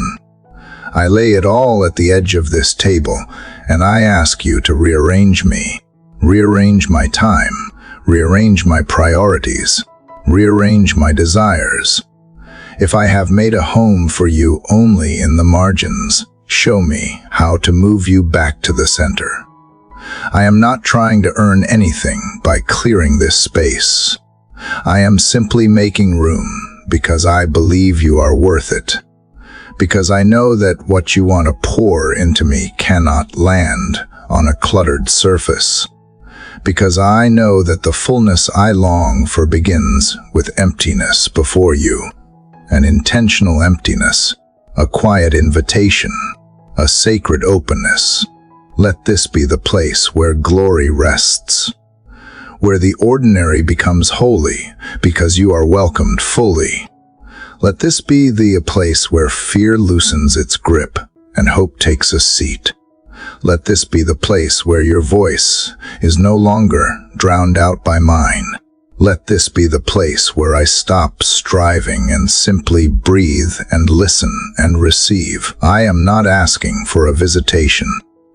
I am preparing for a dwelling. I want you to abide here, not just stop by. So come, Lord, into the clean places and the messy ones, into the sacred and the ordinary, into the morning routines and the late-night thoughts. Come into the empty table and fill it with the weight of your glory. I will wait. I will welcome. I will guard this space like it holds treasure, 'cause it does. It holds you. And that is more than enough. Father, if there is anything still crowding this space, show me. If there is any rhythm I need to change, give me courage. If there is any voice louder than yours, quiet it. I am not afraid of silence anymore. I am not afraid of space. I am ready to let go of fullness that is not from you in order to receive the fullness that is. I am ready to host your presence, not just admire it. I am ready to make room, not just in my schedule, but in my soul. Let the table be clear. Let the room be open. Let my heart be fully yours. I am ready for more of you, and I know that more begins with space. So here it is, Father, all of it cleared, laid bare, prepared, and waiting for you to come and fill it with whatever you will. Father, now that I have cleared the table, now that the clutter has been removed and my soul sits open like an empty vessel, before you I can feel the quiet shift, a change in the atmosphere, as if heaven leans in with anticipation. It is not a demand. It is not pressure. It is invitation, gentle but powerful. I hear it like a whisper through the stillness of this morning. Come and drink. Come not because I have performed well. Come not because I have achieved some spiritual standard. Come because I am thirsty and you are the source. This invitation carries no shame. It carries no condemnation. It is not the voice of a judge, but the voice of a father calling a child to the table that has been lovingly prepared. It is the voice that spoke to the woman at the well, the voice that said, if you only knew who was speaking to you, you would ask, and I would give you living water. And that is what I am doing now, asking, because I do know who is speaking. I know the one who calls me is not distant or disinterested. You are near and you are ready to pour. So I come, Father, not with pride, but with need. Not with strength, but with surrender. I come because I believe you meant it when you said, those who hunger and thirst for righteousness will be filled. I come because I believe this thirst is not a flaw, but a gift that leads me closer to you. I come because there is no other source that can quench what burns deep within. And I come because you said I could, because you said come, because you said drink. And I believe you never offer what you will not provide. There have been times when I misunderstood this invitation. Times I thought I had to be more worthy before I could come closer. Times I thought I needed to fix myself before I could receive what you offered freely. But now I know this invitation is not based on my performance. It is rooted in your character, your kindness, your desire for communion, not just compliance. You are not rationing your presence like it is scarce. You are pouring without measure to all who will come thirsty. So here I am with hands open, heart wide, and soul leaning in. I do not want a drop when you are offering a river. I do not want a taste when you have prepared a feast. Let every part of me drink deeply from what only you can give. Let every empty place be filled not with noise, not with striving, but with the still flow of your spirit. I do not come for sensation. I come for substance. I come not for a fleeting moment of comfort, but for the lasting change that only comes from encounter. Father, I ask that you teach me how to stay here, not just to visit this well when I am desperate, but to return again and again like it is the only place where life truly begins. I do not want to treat this invitation like an emergency exit. I want it to become my daily rhythm, my home, my first response, not my last resort. Let my life be built around the coming, around the drinking, around the drawing from you and you alone. I know the world offers many wells, many promises, many voices that say come and be satisfied. But I have tasted them. I have tried them. And I have seen how quickly they dry up, the thrill that fades, the peace that never lasts, the comfort that leaves a deeper ache than it found. And I do not want to live from empty sources anymore. I want the real water, the living water, the water that becomes a well inside of me, not just for my own thirst, but for others too. Let that water flow freely in me today. Let it soften the hardened places, the ones that have been dry for too long. Let it wash away the residue of shame or doubt or fear. Let it cleanse my perspective and renew my faith. Let it quiet the noise of anxiety and awaken joy again. Let it remind me that I do not have to carry what you already paid for, that I do not have to strive when you have already said, rest, that I do not have to earn what you freely pour. This is the invitation that changes everything. Come and drink. Come without payment. Come without perfection. Come because you are loved.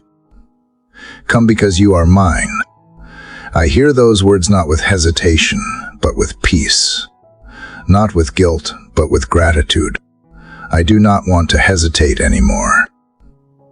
I do not want to delay what you are offering now. So I choose to receive it. Not just believe it exists, but take hold of it with my whole heart. I choose to respond. Father, remove whatever pride still whispers that I can do this on my own. Silence the lies that tell me I am too far gone or too flawed to be filled. Quiet the fear that says this moment is too small to matter. Let faith rise instead. Let trust grow tall. Let humility open the gates wide for grace to flood in. Let every part of me yield, not just in word, but in posture, in thought, in rhythm, in desire. I want to live poured out because I live filled up. Teach me to guard the well, to protect the space where we meet, to return to this table not as a guest, but as a beloved child who knows they belong. Let nothing pull me away from this place. Not business, not guilt, not distraction. Let this become the most sacred part of my day, not because of what I say, but because of who you are. Let your spirit remain near, not because you leave, but because I make room to stay aware. And Father, if there is anyone I need to forgive, if there is anything I need to release in order to receive more of you, show me now. Let this be a clean table, a wide space, a heart without walls. Let nothing block the flow, nothing limit the pouring. Let the water run deeper than the fear. Let the peace run stronger than the tension. Let the love run wider than the pain. I do not just want to drink once. I want to live in the flow. I want to be sustained, not just stirred. So I come again, and I will keep coming.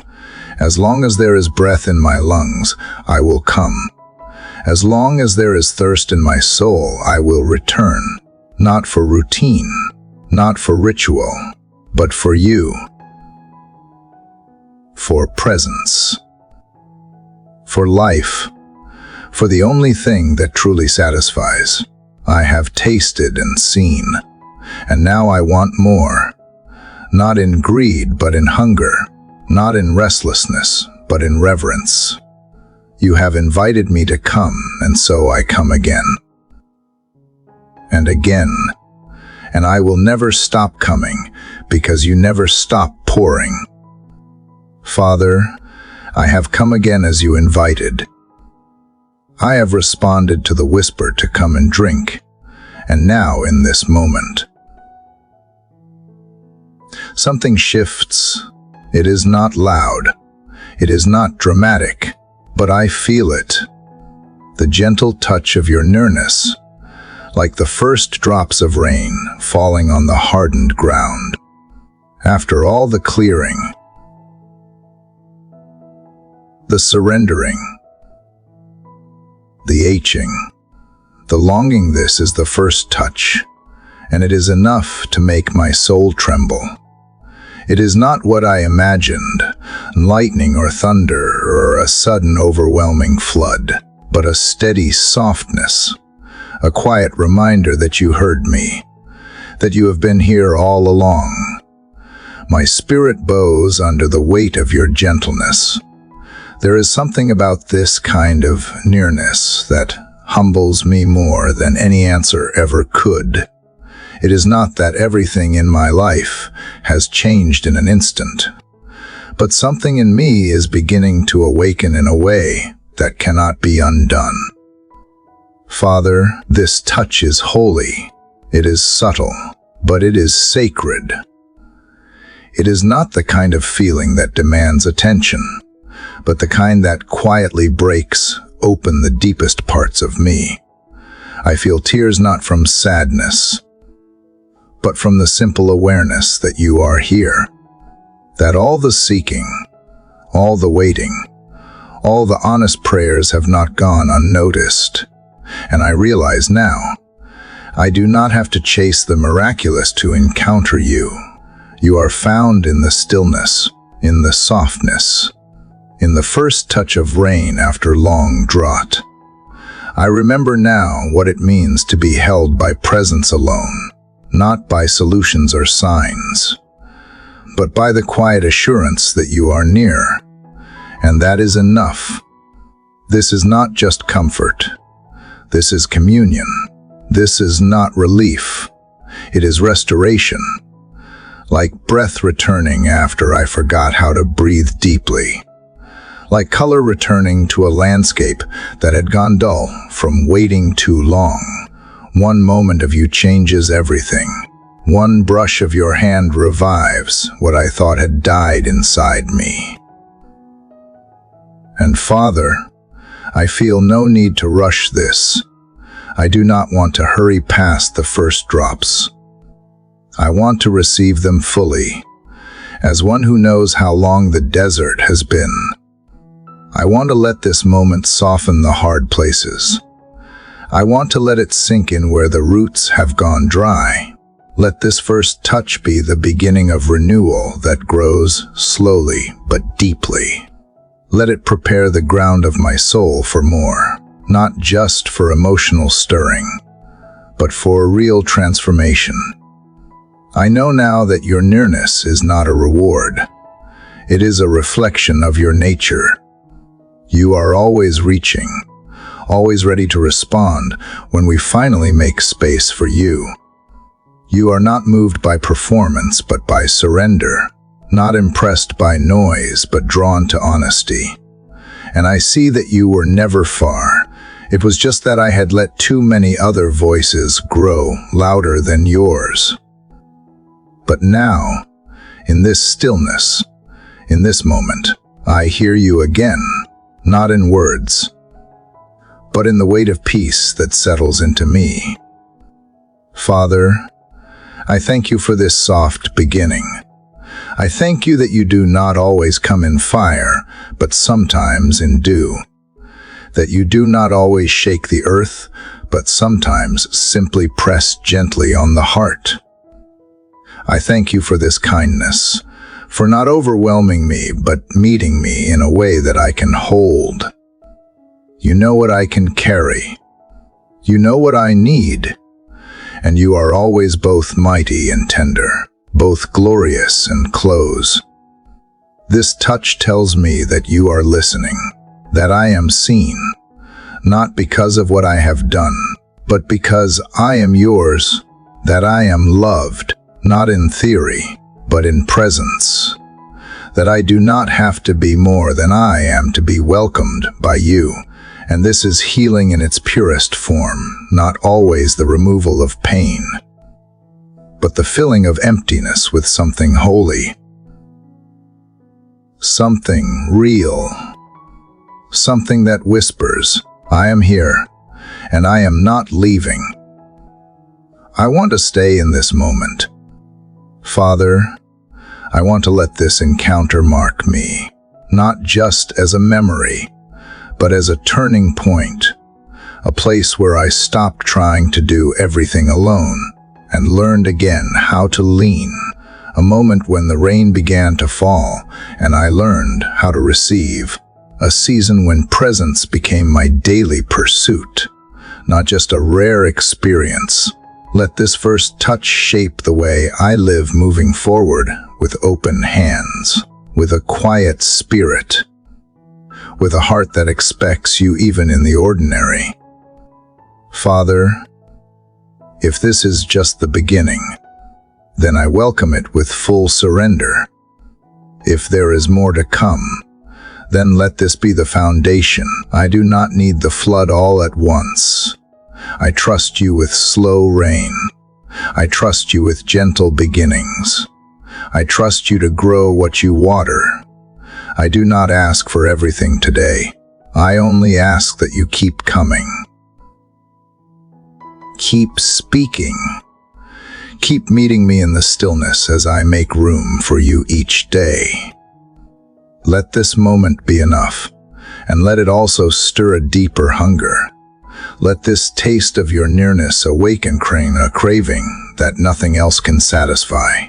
Let this encounter shift my perspective, change my posture, deepen my faith. Not because of what I feel, because of what I know now. You are close to the seeking heart. You are faithful to respond to the ones who keep showing up. You are gentle with the thirsty and kind to the ones who wait. So I receive this first touch like a promise, a sign that you are moving, a signal that the dry season is ending. I will not despise the small beginning. I will not dismiss the quiet moment. I will not overlook the early signs of rain. This is not a whisper to ignore. This is a holy encounter, and I treasure it. I hold it close. I carry it with reverence and joy. Father, I do not know what tomorrow holds, but I know who holds me now. And that is more than enough for this day. Let this touch grow into a stream. Let this stream become a river. Let this river flow freely until every part of my life is saturated with you. Until your presence is not just a moment, but my dwelling place. Until the dry places become wells. Until the barren becomes beautiful. Until the silence becomes a song again. And I will keep returning to this place to feel you near, to drink again, and to be filled anew with every drop you choose to pour. Father, in the sacred quiet of this hour, I continue to come before you with the same open heart that has been pouring itself out since the dawn first whispered its promise. Just as the last thread of prayer longed for your anchoring presence. I come again to dwell in the stillness you provide, asking not with frantic hands, but with the deep yearning of a soul that has tasted the sweetness of your nearness. I bring with me the hunger that has not yet been fully satisfied, the longing that wakes with me and falls asleep whispering your name into the night. It is not a craving for answers, but for nearness. It is not a demand for deliverance, but a thirst to be enveloped by something eternal. Something holy, something that never leaves. Father, how often I wander through the days with a surface full of routine, while a quiet ache simmers beneath, asking for more than what this world can offer. I eat, but I am not full. I speak, but I am not heard. I laugh, but feel the hollowness echo afterward. But when I come here, in these morning hours, in this fragile space between darkness and light, I sense a different kind of nourishment, one that does not rush me, one that does not require me to perform or impress. You offer a table spread not with the things I thought I needed, but with what you always knew I lacked: peace, belonging, unconditional love. So here I am again, Lord, not because I am holy, but because I am hungry, not because I am strong, but because I am spent. I come to sit in this quiet field of your mercy and wait, not to manipulate heaven with poetic phrases, but to simply be still and believe that you see me, still believing that even in my silence, you understand the words I cannot form. Still believing that my tears are not wasted and my waiting is not worthless. Still believing that no act of devotion is ever lost in your sight. Even when I feel nothing, you remain everything. Father, I confess I often chase the things that drain me instead of fill me. I turn to screens, to noise, to distraction. I look for affirmation in places that have no intention of loving me back. I get tangled in the vines of approval, and by the time I look up, my spirit feels starved. Forgive me for thinking that anything could nourish my soul the way your presence does. I have learned the hard way that no success, no relationship, no comfort can substitute the peace that floods in when I make space for you. This prayer, this sacred space, is not a luxury I fit in when I have time. It is the breath that sustains me. It is the fountain that renews me when I did not even know I was thirsty. Father, fill me again not with more of what I want, but with more of who you are. Let your love go deeper than my fears. Let your gentleness quiet the voices that rise up with shame and accusation. Let your truth settle like sunlight over every anxious thought. Let your Spirit make my spirit whole again, not in a dramatic miracle, but in the small, quiet ways you have by simply being with me. Teach me to recognize you not just in the mountaintop moments, but in the mundane, in the laundry, in the waiting rooms, in the traffic lights, in the late-night dishes and early morning emails. You are here. You are always here. I just forget to look. Father, I do not come with a list this morning. I come with a longing to walk more slowly with you, a longing to live with awareness instead of urgency, a longing to be so full of your peace that I stop measuring my worth by the chaos around me. Teach me to rest while still showing up. Teach me to worship even when I feel weak. Teach me to remain rooted when the winds come again. I do not need you to calm every storm. I just need to know you are in the boat with me.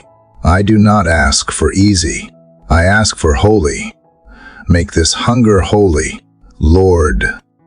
Make it draw me to the only well that does not run dry. As this morning unfolds, I release the illusion that I have to hold everything together. I place my striving, my schedules, my unknowns in your capable hands. I place my people, the ones I love and fear, for in your hands too. I trust that you love them more than I do, that you are already where they are going, already healing what I can see, already writing redemption into the pages that still feel messy and unresolved. I release my need to control the outcomes. I open my clenched fists. I inhale grace. I exhale trust. Father, make my soul soft again, not hard with cynicism, not brittle with bitterness. Make it like soil tilled and tender, ready to receive whatever seed you are planting. Even if I can't see the fruit yet, even if it looks like silence, I will choose to believe that you are at work. I will choose to believe that what feels like delay may be divine timing, that what feels like emptiness may be room for abundance, that what feels like loss may be preparing the ground for something I have not imagined. So here I am, still kneeling, still trusting, still hungry. Here I am, choosing to believe that the hunger itself is a gift, that it draws me to your feet and away from every shallow thing that promised joy but delivered only noise. Thank you for not condemning me in my searching. Thank you for not growing tired of my prayers, even when they sound the same.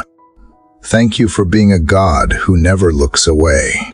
I may wander, but you do not waver. I may forget, but you remain faithful. I may hunger again tomorrow, but you will still be enough. And so, I stay in this moment, in this breath, in this hunger. I stay with you, Father, because there is no place else I would rather be than with the one who sees me fully and loves me still. Father, even now, as the quiet of morning wraps itself around my shoulders like a familiar shawl, I am still here, still waiting in this sacred space where hunger meets your holiness. And just as I ended before, resting in the knowledge that my hunger draws me nearer to you, I begin again with the same breath, longing not only for more of you, but for the grace to recognize what you are already doing in the silence. Because sometimes, Father, the silence feels like delay. It feels like you are distant, but deep down, I know it is not a delay to punish. but an invitation to trust.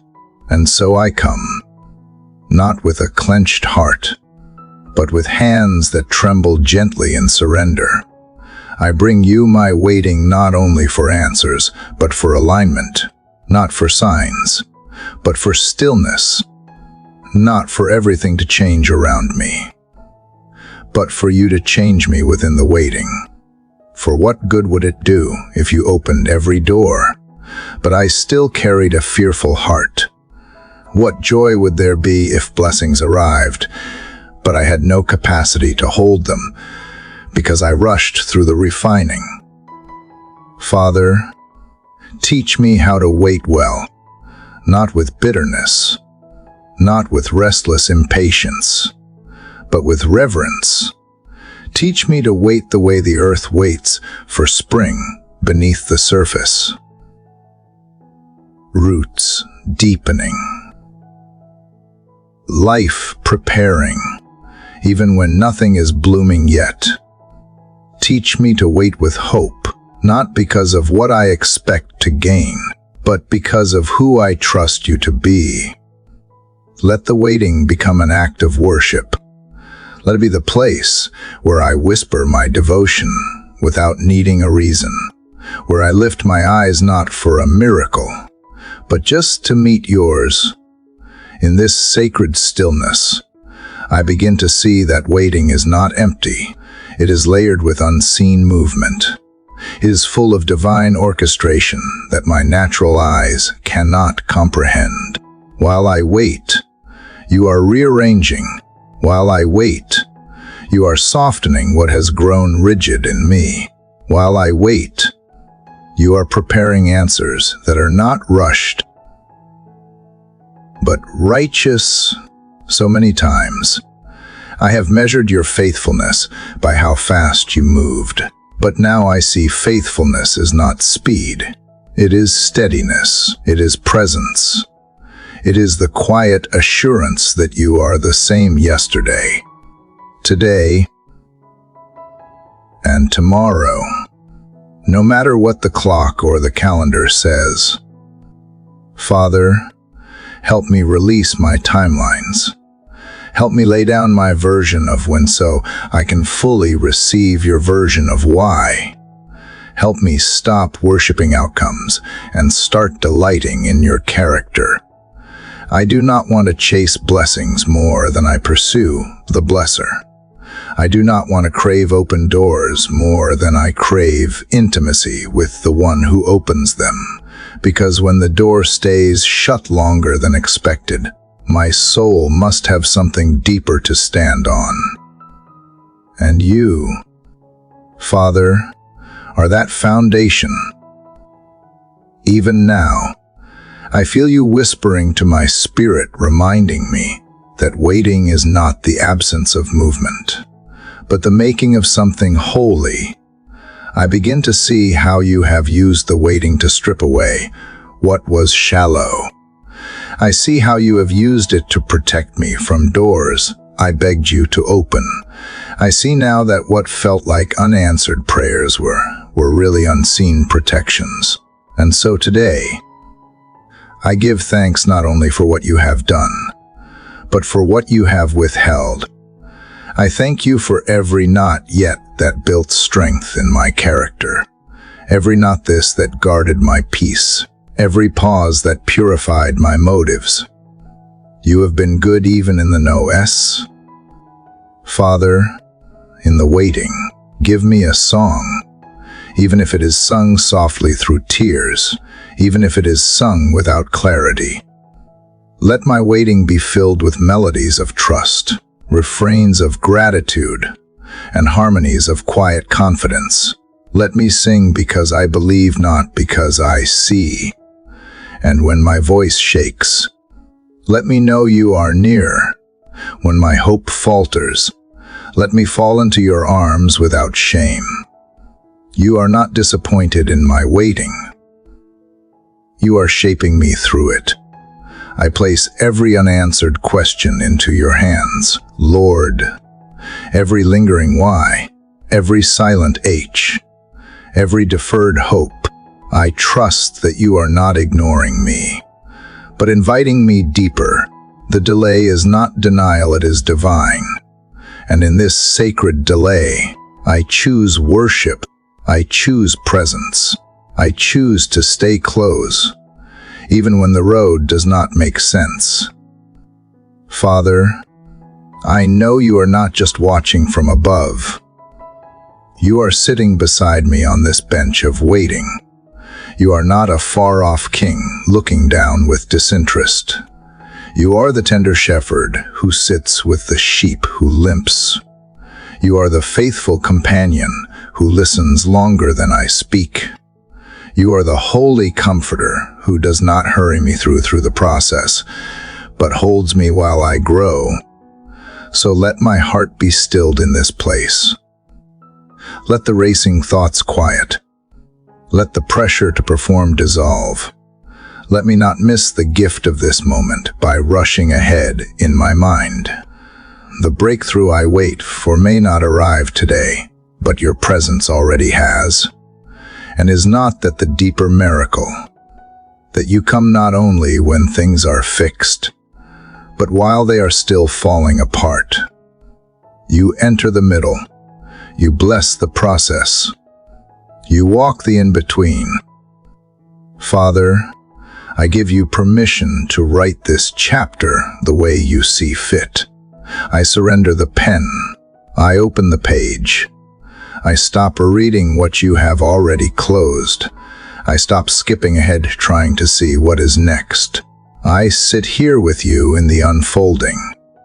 Let me find peace not because I have figured it out, but because I have fixed my eyes on you. Let me find joy not because the waiting ended, but because I found you in it. And when I grow weary, remind me that you waited too.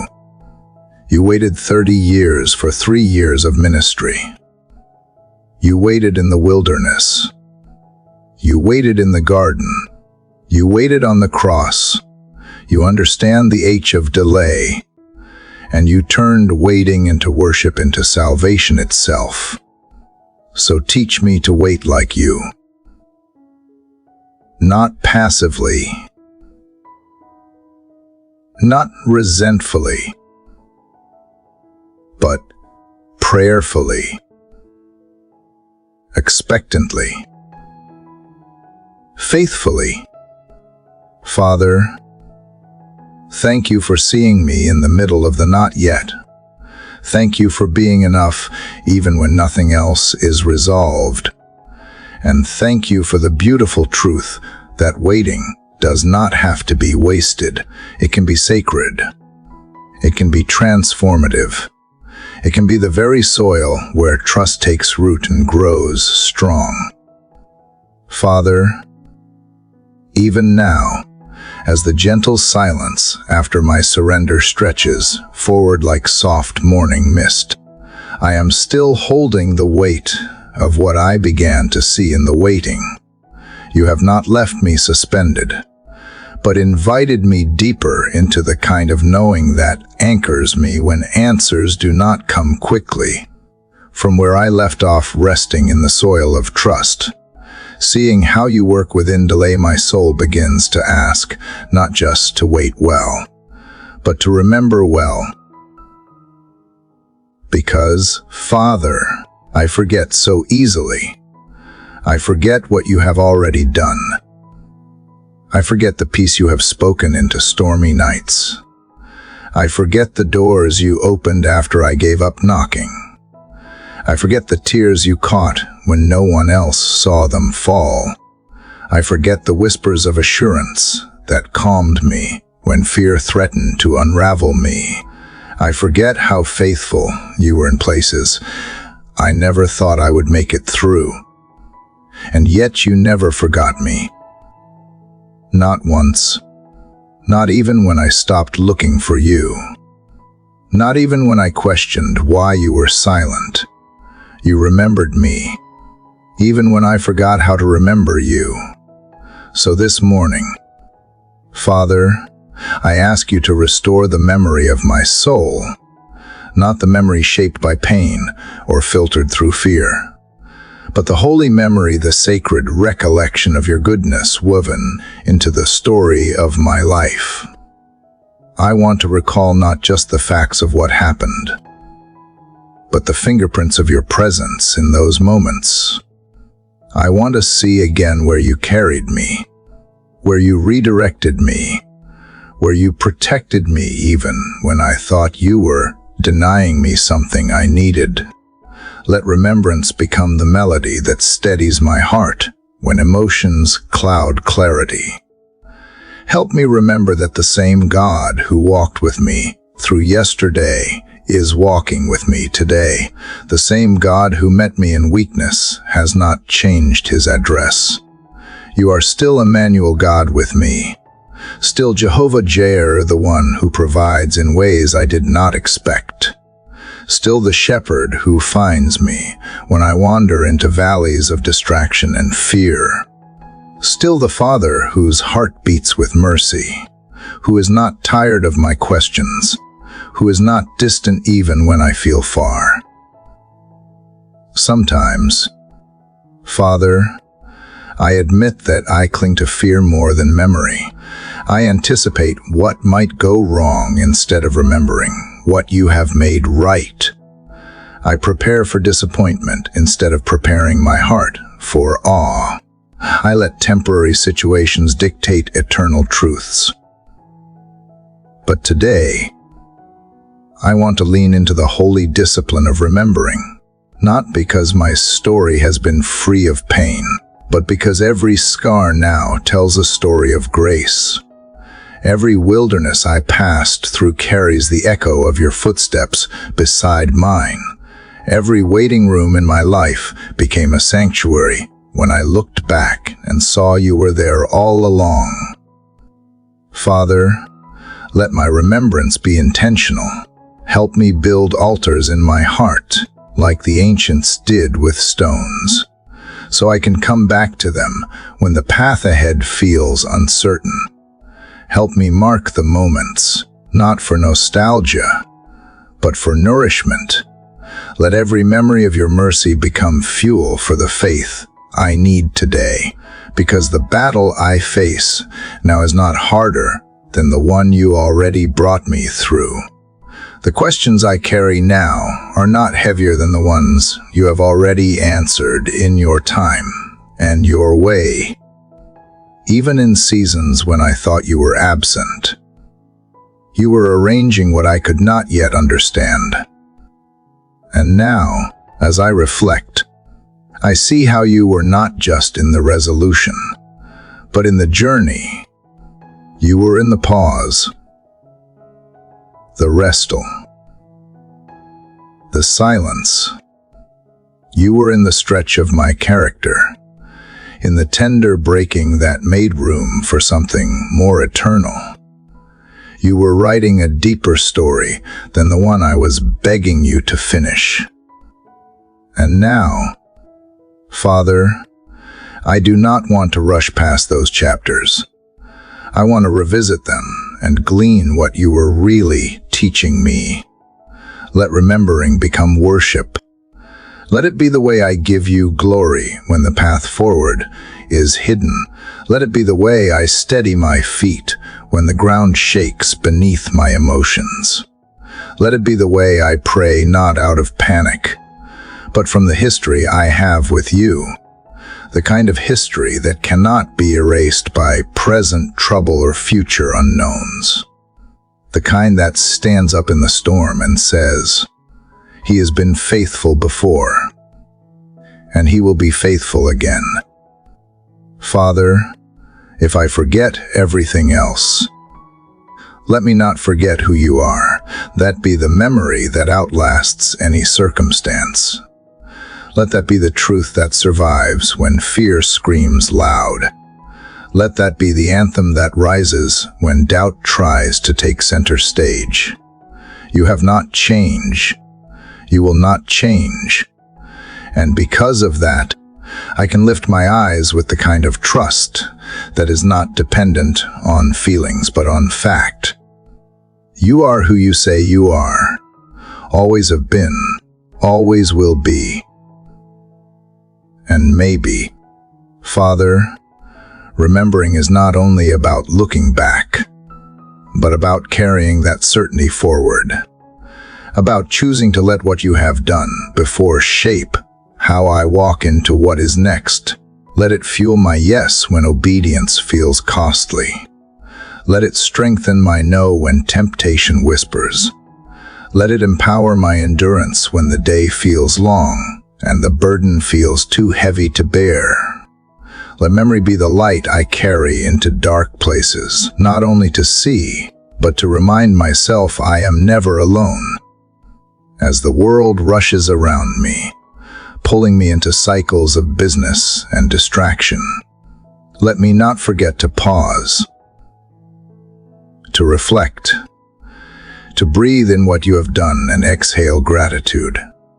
Let me not become so used to your kindness that I begin to treat it as ordinary.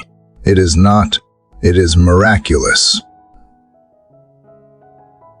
Every provision,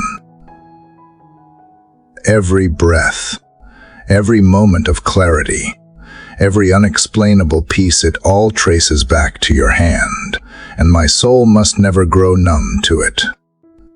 Father, if today brings challenge, let remembrance be my anchor. If it brings joy, let remembrance deepen my praise. If it brings uncertainty, let remembrance speak louder than fear. And if it brings quiet, let that quiet be filled with holy echoes of how you have walked with me before. Because I know you will do it again. You are not a God who forgets. You are the God who sees, who knows, who remembers every detail about me. So let me mirror that devotion. Let me become a child who remembers not just the gifts, but the giver, not just the breakthrough, but the builder of my faith, not just the peace, but the prince who authored it. You are my story as beginning, middle, and end, and you have never once forgotten my name. Father, if remembering brings me back to where you have always been, then trusting moves me forward into where you are calling me now. And as the echoes of remembrance continue to soften the edges of my fear, I feel the gentle invitation to go further, not only to recall your past faithfulness, but to let that memory stir a deeper trust in what you are doing even now. Unseen, unformed, unfolding. Father, I confess that trust is not always my first instinct. I often lean toward solving, analyzing, predicting, and preparing for the worst. I want guarantees. I want signs in the sky. I want to know exactly how things will turn out before I dare to believe with my whole heart. But you are not a God who operates within the walls of my logic. You are not confined by my timelines or my expectations. You are bigger than what I can see and more faithful than what I deserve. And still, you choose to walk with me, to meet me here again this morning, inviting me not into certainty, but into surrender. So, Father, teach me again what it means to trust you not just in word or ritual, but with the quiet parts of me that are still wrestling for control. Help me hand over the questions I do not yet have answers to. Help me release the outcomes I have been clinging to. Let me loosen my grip on the version of life I thought I needed in order to be at peace. Because peace does not come from predictability. It comes from your presence, and you have already given that freely. Help me, Father, to stop measuring your love by how comfortable my life feels, Let me trust even when nothing changes, even when the path remains unmarked, even when prayers are answered differently than I hoped, because trust does not wait for a perfect moment. Trust chooses now. It chooses in the dark. It chooses in the silence. It chooses in the middle of the mess, when logic says to panic, but love says to rest.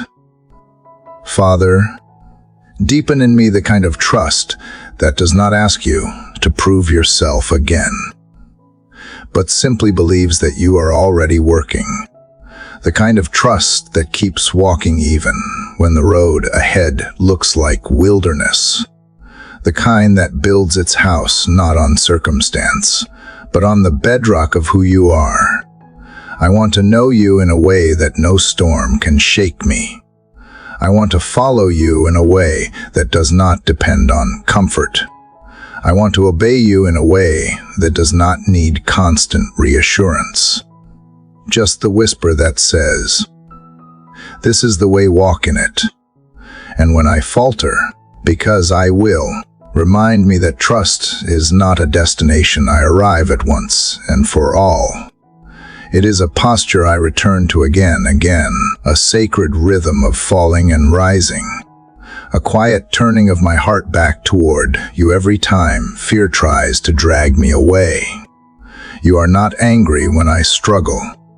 You are not distant when I hesitate. You are near, always near, and that nearness is the very reason I can begin again.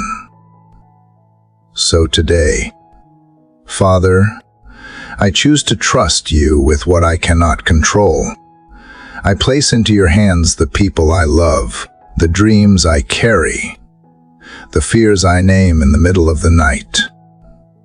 I choose to believe that you see further than I do, that you protect me in ways I will never fully understand, that you are weaving goodness into even the tangled threads of today. Not everything will make sense, and not everything will be easy, but you never said it would be. You only promised you would be with me, and that is enough. Father, let my trust be visible not in loud declarations, but in quiet choices. Let it show up in the way I speak to others, in the way I choose stillness over striving, in the way I surrender control without falling apart, in the way I love without needing a return. Let it be the undercurrent of my actions, the hidden root beneath the surface of my words. Let others feel it in my presence, not because I have it all together, but because I have entrusted it all to you. Help me not to despise small beginnings or detours that seem insignificant. You often move in the hidden places, in the ordinary, in the soil of patience. Let me not rush ahead of you, trying to force fruit before its time. Let me walk at your pace, breathe at your rhythm, and live from a place that trusts your process more than my plans. When delays come, remind me that they are not denials. When doors close, teach me to trust that you are protecting me from what I cannot yet see. When prayers seem unanswered, let me believe that you are answering in a deeper way, forming in me a faith that is more valuable than the result I thought I needed. Father, make my trust resilient, not because I have seen every miracle I asked for, but because I have come to know your heart. I do not just want a breakthrough. I want to be the kind of person who can carry it when it comes. Shape me while I wait. Refine me through every pause. Mature me in every quiet moment where trust is my only option. And when I do see answers, when blessings unfold, let my trust not shift to comfort or security or my own efforts. Let it stay rooted in you. Let success not steal my dependence. Let favor not blind me to my need. because I never want to outgrow the beautiful weakness that keeps me leaning on you. Father, you have never failed me, not once, even when I misunderstood, even when I blamed you, even when I walked away for a while. You were faithful. Your love did not waver. Your mercy did not pause. You held me when I did not even know I was slipping. You redirected me when I wandered too far. And now, as I stand here again, I see that trust is not a leap into the unknown. It is a returning to the one who has always known me. So I return, again, today, with hands open. Heart willing, eyes fixed on you. You are my steady place. You are my safe place, and I choose, moment by moment, to place everything back in your hands. Father, even as I continue to place everything in your hands, I realize that trusting you also means learning how to wait, not the restless kind of waiting filled with anxiety and impatience, but the sacred kind that believes you are just as present in the stillness as in the movement. And so today, I bring you my heart again, asking you to help me wait well, not with frustration, but with faith. There is a tenderness, Father, that I long to preserve even in seasons where answers are slow and outcomes are unclear. I do not want to become cynical while waiting. I do not want to lose my wonder. I do not want to harden my heart in the name of self-protection. Because when I close myself off from disappointment, I also close myself off from joy. When I numb myself to sorrow, I dull my ability to feel you near. So instead of shielding myself, I ask you to be my shield. Instead of shutting down, I ask you to help me stay open to the process, open to your timing, open to the beauty hidden in places I have overlooked. Father, the world teaches me to measure worth by speed and progress. But you are not in a rush. You are never late, never hurried, never anxious about how long things take. You see from the beginning to the end, and you call things good in their appointed season. So even when it feels like nothing is changing, remind me that roots grow in silence. Remind me that fruit takes time. Remind me that transformation is rarely visible in the moment, but it is happening all the same. Help me stop asking how long, and start asking how deep. How deeply can I sink my trust in you? How deeply can I dwell in your presence instead of escaping into distractions? How deeply can I love while I wait, serve while I wait, worship while I wait? Let this waiting not be wasted. Let it not be filled with empty days, but with intentional ones, days where I do not have the answers, but I have access to you. And that is more than enough. Father, teach me to recognize the purpose in delay. Not all waiting is punishment. Some of it is preparation. You might be strengthening my heart for what I have asked for. You might be protecting me from something I can yet understand. Or maybe you are drawing me closer so I learn that the greatest gift is not the breakthrough, but the intimacy that is formed in the waiting. And if that is what you are doing, then do not rush it. Lord, have your way in me. Keep my heart soft. Father, that is my prayer today. Don't let bitterness take root. Don't let hopelessness grow wild. Don't let frustration harden the places in me that were made to respond to you with childlike awe. Keep me tender toward the quiet, Gentle things that you whisper when the world gets loud. Keep me able to cry when I need to laugh even when I am tired, to dream even when the future feels uncertain. Let nothing in me calcify in the delay.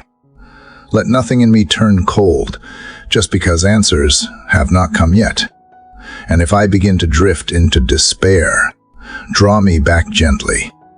You know the moments I put on a brave face, but feel wary beneath the surface. You know the nights I smile in front of others, but ache in solitude. Meet me there, in those unspoken places. Remind me that you see, that you care, that you hold every silent hope and quiet heartbreak in your capable hands. Father, help me not compare my waiting to anyone else's journey. It is so easy to look sideways and see someone else's answered prayer, someone else's success, someone else's joy, and wonder why my story looks different. But you are not writing a generic plan for me. You are crafting something deeply personal, deeply intentional, and wholly beautiful in its own way.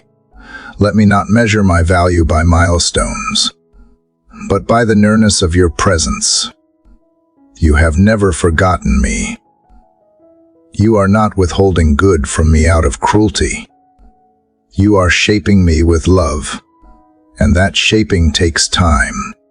So while I wait, Father, let me worship. Let me sing even when my voice trembles. Let me serve even when my hands feel empty. Let me encourage others even as I wrestle with my own doubts. Let me be present to this moment, not longing so hard for what is next that I miss the grace of what is now. Because now is a holy place too. Now is where you meet me. Now is where I can learn to breathe, to trust, to dwell. Keep reminding me, Father, that you are not just at the end of the waiting you, right here in the middle of it. You are the still point in my storm. You are the calm beneath my questions. You are the steady breath in my lungs when everything else feels shaky. And if I can stay rooted in that truth, then the waiting becomes less about endurance and more about encounter. I do not want to simply survive it. I want to be changed by it. I want to come out softer, not harder, wiser, not more jaded, kinder, not colder. Let my story in the waiting be a testimony of trust. Let those who watch me see not a person crushed by delay, but someone held together by unseen grace.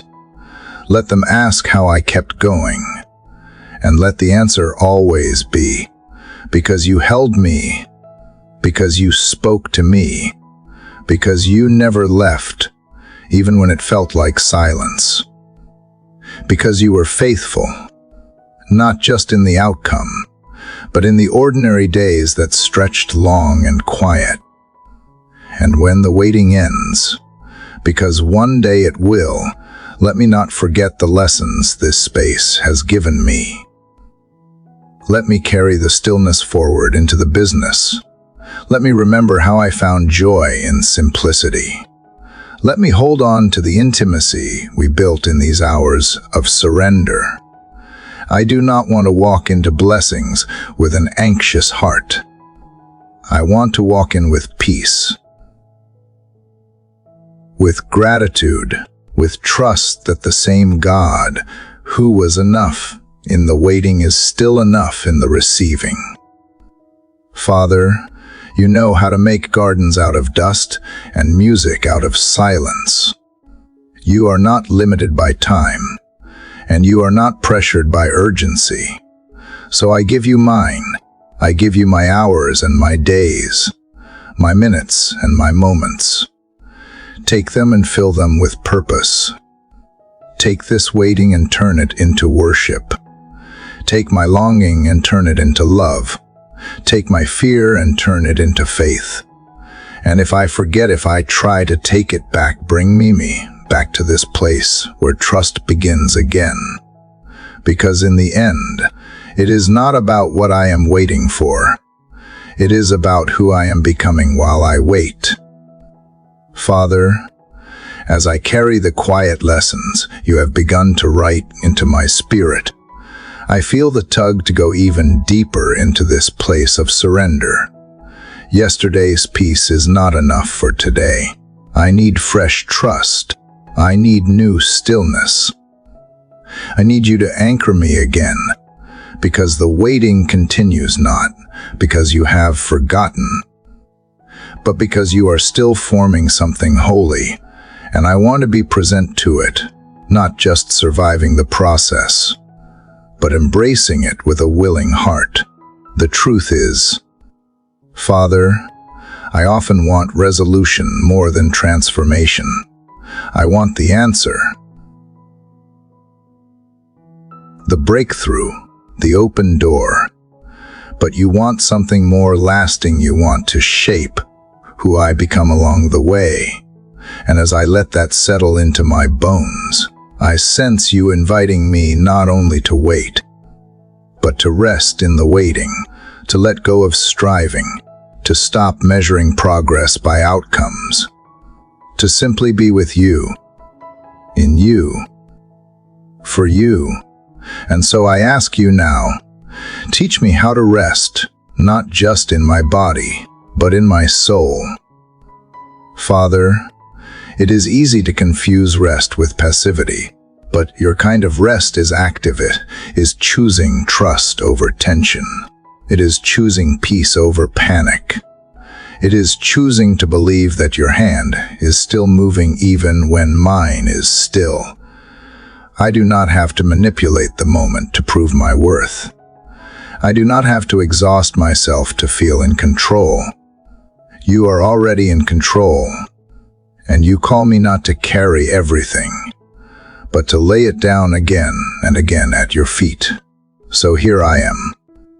Father, bring you what I have picked back up, the burdens you never asked me to hold, the worries I told myself I would release, the timelines I tried to enforce with clenched fists.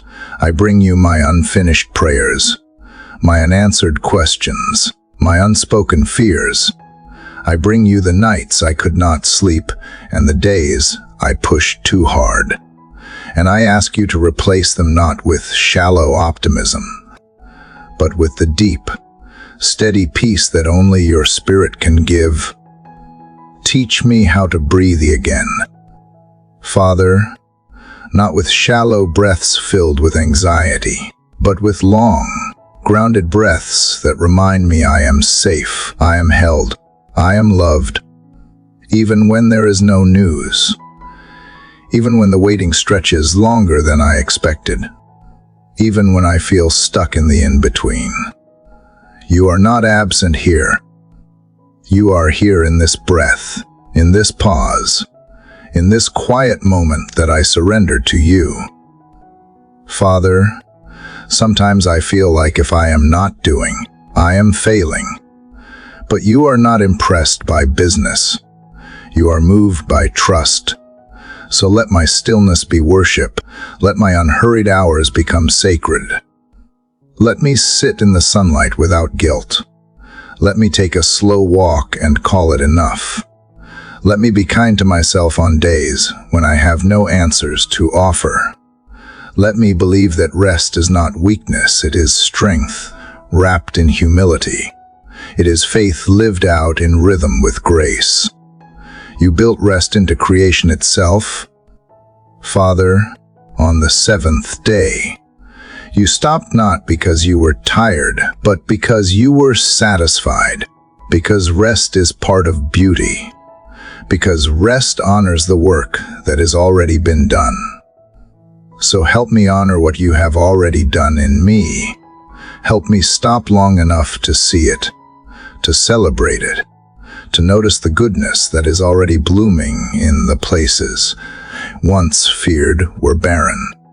You are growing things I cannot yet name. Let me rest in that truth today. Father, when the world pressures me to prove, produce, perform, I want to resist with holy stillness. I want to be rooted, not rushed, aligned, not anxious, present, not panicked. You did not make me to be a machine. You made me to be a vessel, one that holds your light and pours it out in due time. But a vessel must be filled before it can overflow. And I cannot be filled if I never stop moving. So still me now, God, still my mind, my heart, my pace. Teach me to sit with you and soak in what I need, instead of always pouring out what I think others demand. Remind me, Father, that rest is not the reward for finishing the race. Rest is part of the race. It is how I keep going. It is how I remember I am not running alone. You are beside me with every step, setting the pace, guiding my stride, inviting me to breathe instead of break. And if I fall behind, you do not scold me, you wait for me. You walk with me. You whisper truth into my tired places. You remind me that my worth is not in what I accomplish, but in who I belong to.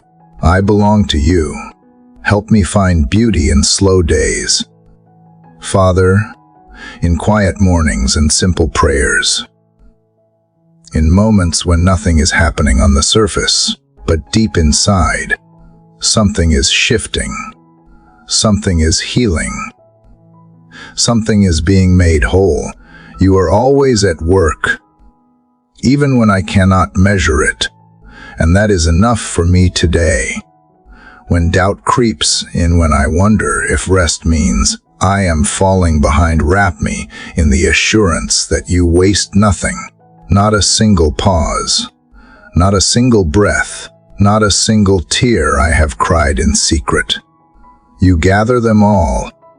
You turn them into something holy, and one day, when I look back, I will see that the waiting was not a detour.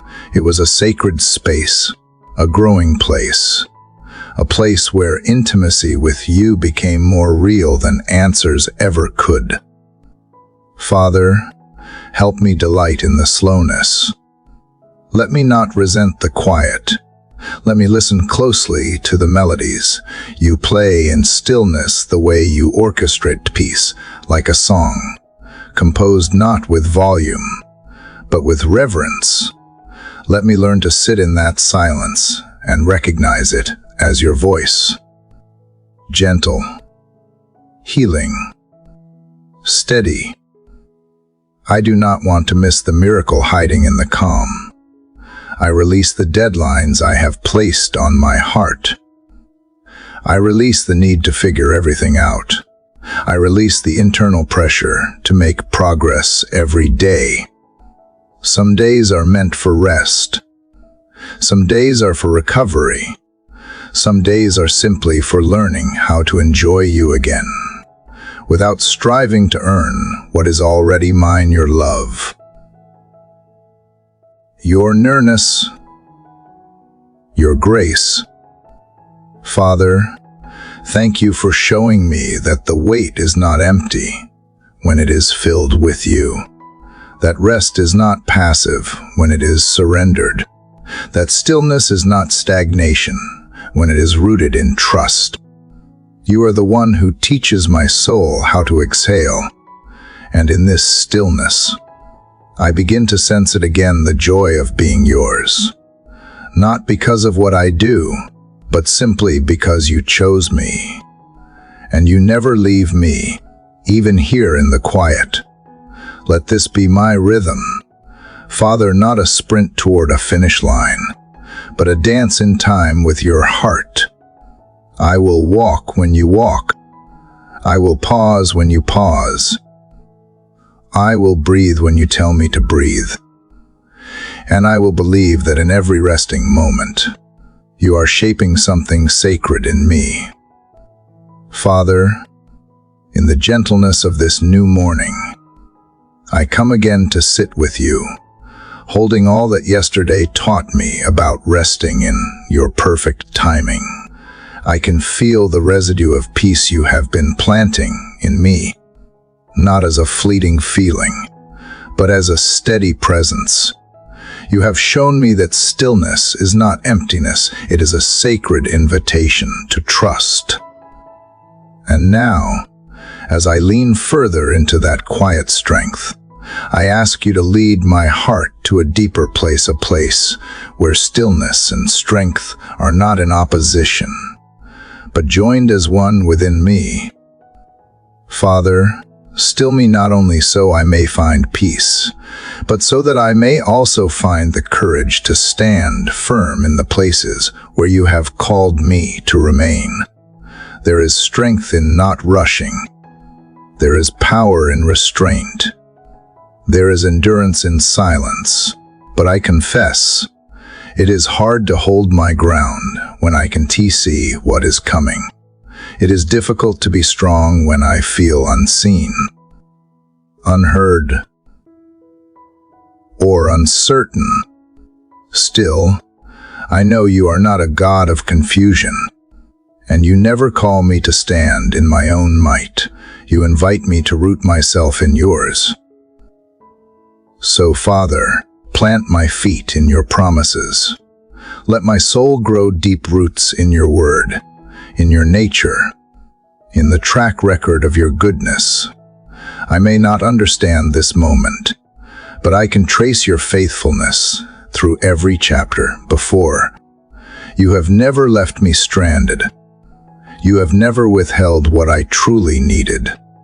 You have never led me into a valley you did not plan to walk through with me. And because of that, I can find strength not in knowing the outcome, but in knowing you. Sometimes, strength looks like continuing when I want to quit. Other times, it looks like resting when the world says, I should be running. Sometimes it means speaking the truth gently. Other times it means staying silent with dignity. Help me, Father, to discern the difference. Give me wisdom to know when to move and when to stay, when to speak and when to wait, when to press forward and when to simply lean into you. In this moment, I do not ask for ease, I ask for endurance. Not the kind of strength that pushes people away, but the kind that leans deeper into you. The strength to keep loving even when it is hard. The strength to keep forgiving when bitterness would be easier. The strength to stay kind in a world that often is not. The strength to hold joy even when circumstances would rather see me crumble. Father, teach me to see stillness not as weakness, but as a source of power, because it is in the still place where I hear you clearest. When the noise of the world quiets and the expectations fall away, that is where I find the core of who you are and who you say I am. Not what I do, not what others think, not how fast I accomplish things, but simply your child anchored in grace, breathing in peace, and standing strong in truth. Some days, strength will look like rising early and facing the unknown with courage. Other days, it will look like allowing tears to fall without shame. Both are sacred, both are brave, both are signs that I am human, deeply loved by a divine Father who does not measure me by my performance, but by my willingness to surrender again and again. So today, I surrender, not in defeat, but in devotion, not because I have no fight left, but because I trust you to fight for me. Remind me, Father, that I do not need to be loud to be powerful. I do not need to be seen to be effective. I do not need to be celebrated to have worth.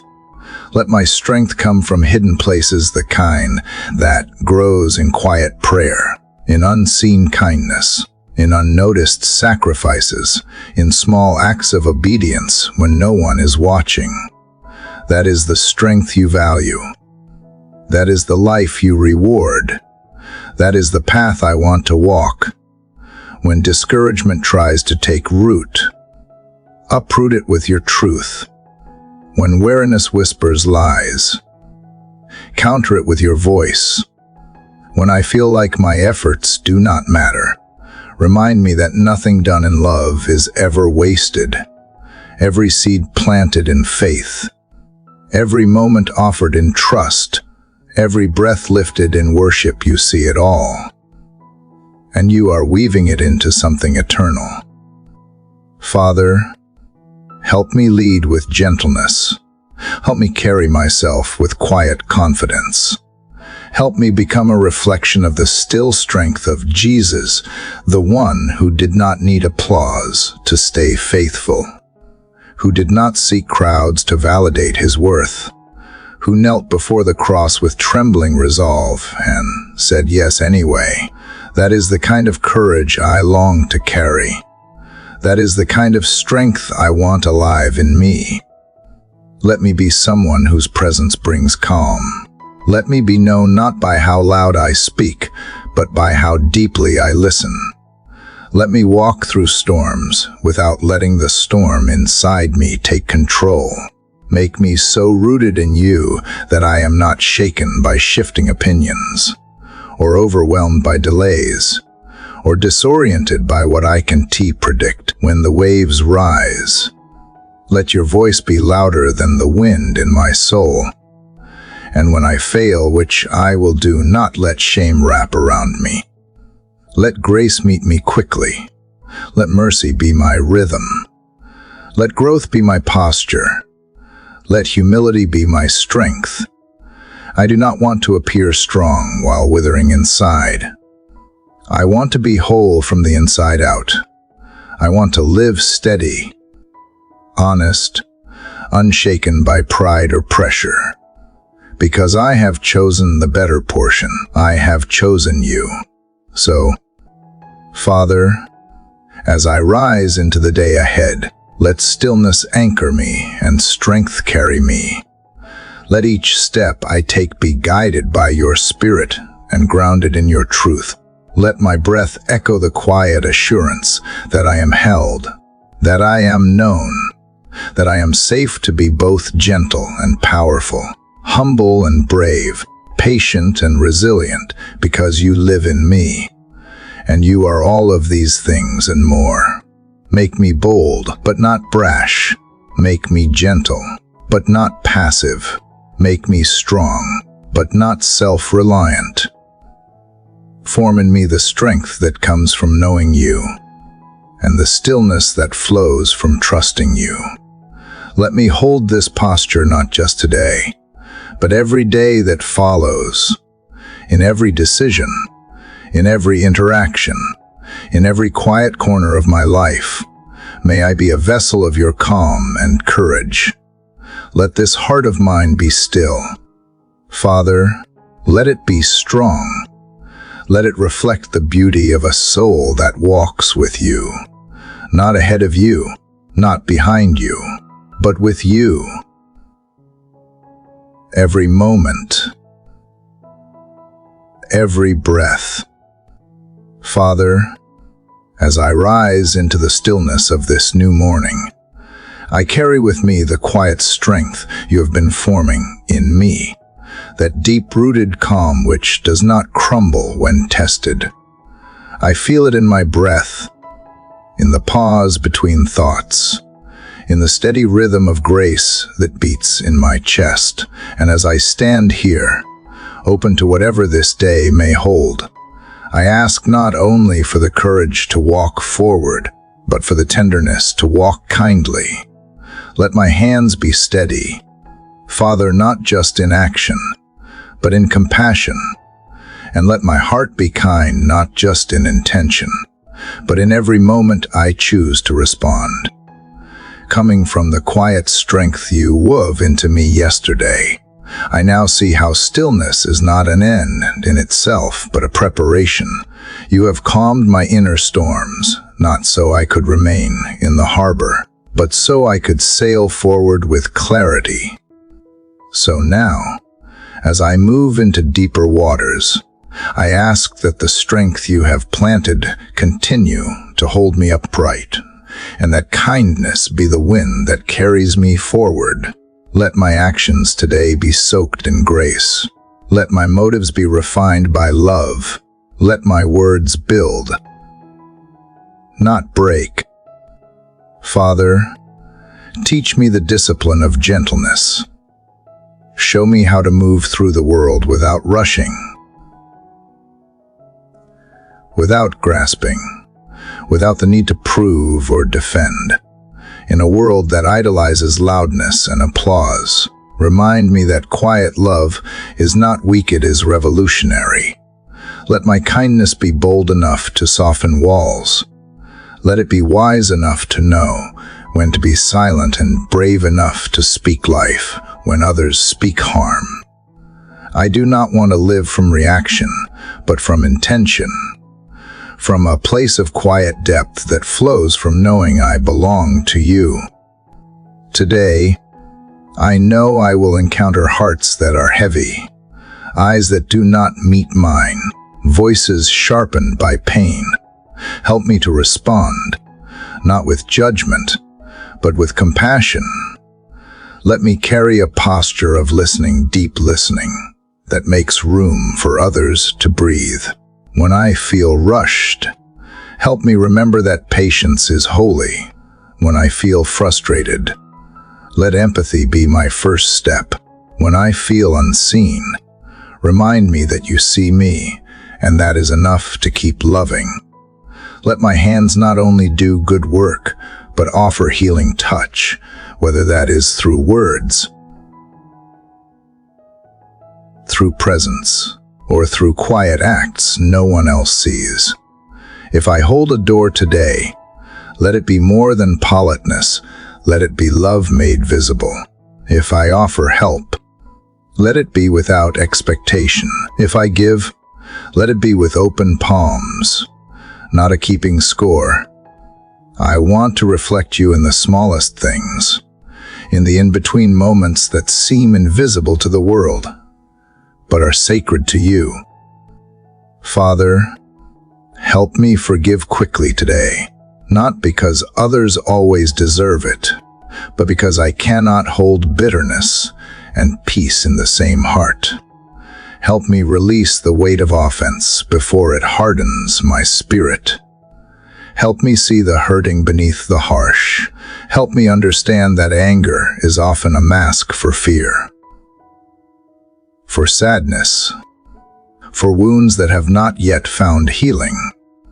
Teach me to be a peacemaker, not a peacekeeper to stand in the gap when needed, to bridge the divide with truth and mercy. Let kindness not be something I wear only when convenient, but something that seeps from my soul even when it costs me. Let it be seen in how I speak to those closest to me, not just strangers. Let it echo in my tone, in my timing, in the pauses I allow before rushing to respond. Let it rise in the way I handle tension, disappointment, and the unexpected turns this day might bring. I do not want to be kind just when it is easy. I want to be kind because that is who you are, and I want to carry you in everything I do. Father, when I feel the urge to push ahead today, slow me down so I can see the person right in front of me. When I am tempted to get caught in comparison, anchor me in contentment. When my heart starts to close because of fear or fatigue, remind me that your love is not limited, and I do not need to hoard mine.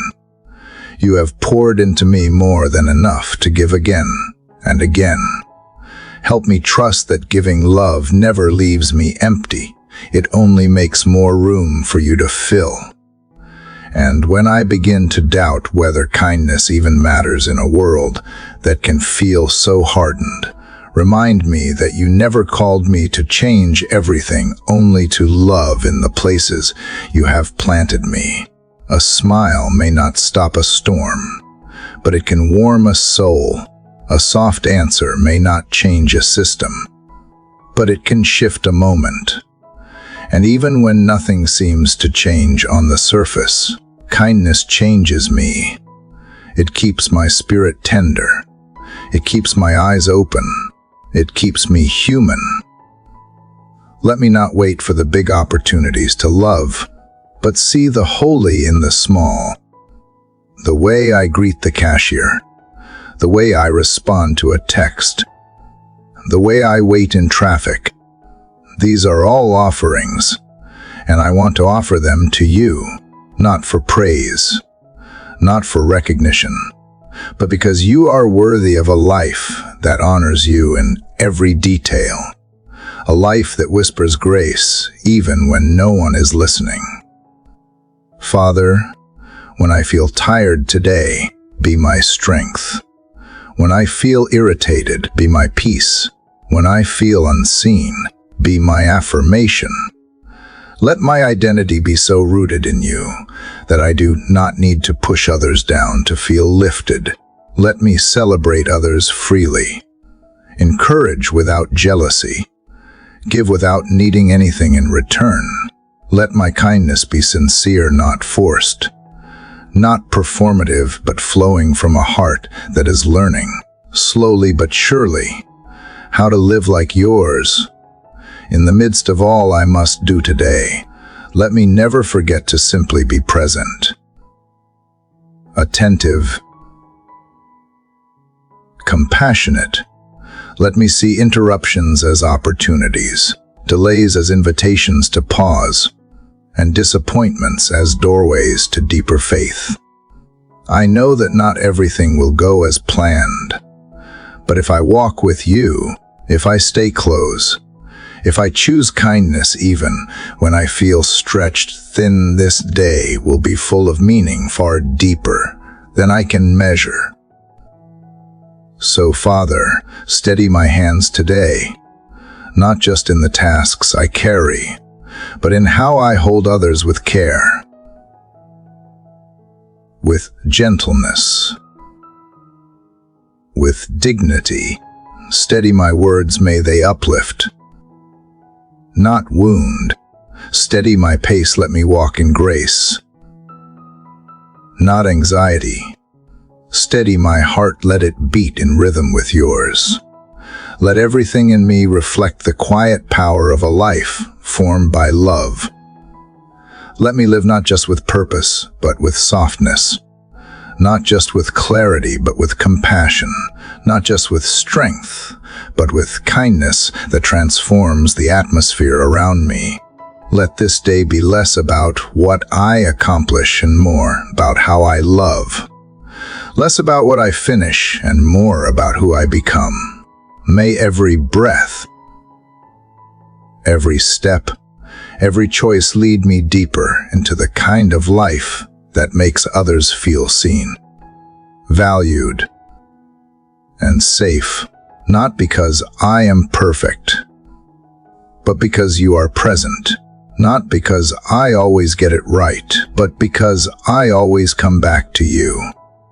And in that returning, in that posture of choosing kindness again and again, I find you waiting, smiling, gently forming me still.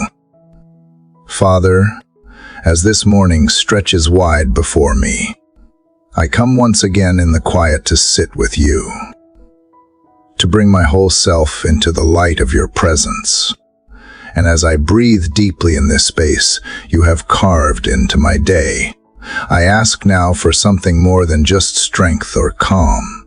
I ask you to shape my words with truth and my silence with wisdom. Because the longer I walk with you, the more I understand that what I say and what I choose not to say carries weight beyond what I can see.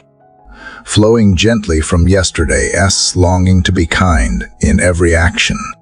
Today I sense you inviting me into deeper awareness, not just of how I act, but how I speak. Not just the tone I carry, but the spirit behind every word. My mouth, Father, is a doorway. Let it not be flung open carelessly. Let what comes from it reflect the depth of grace you have been building within me. Let my words plant peace where there was tension, hope where there was fear, clarity where confusion once lived. And when silence is the better gift, help me honor it. Teach me not to rush to fill spaces with noise, but to value the stillness that speaks its own kind of truth. Let my pauses be purposeful, not born from fear, but from restraint that springs from love. In conversations today, Father, give me the discernment to know when to speak boldly and when to simply hold space with presence. There is such power in words, but there is power too in restraint, and I want to carry both with reverence. So I bring you my tongue, my tone, my timing. Mold them, God, so that they no longer reflect my emotions alone, but your spirit working through me. Let nothing slip out of my mouth that does not serve a holy purpose. Let no sarcasm twist the edges of truth. Let no harshness disguise itself as honesty. May even correction be wrapped in mercy. May even disagreement be coated with dignity. And may every yes and no I speak today flow from clarity, not pressure. I think of the moments ahead, perhaps a conversation with someone who is hurting, or an exchange where frustration bubbles just beneath the surface. Help me remember then what I am praying now, that a single sentence can soften a heart, that a kind word can shift the atmosphere, that I do not have to win arguments to reflect you.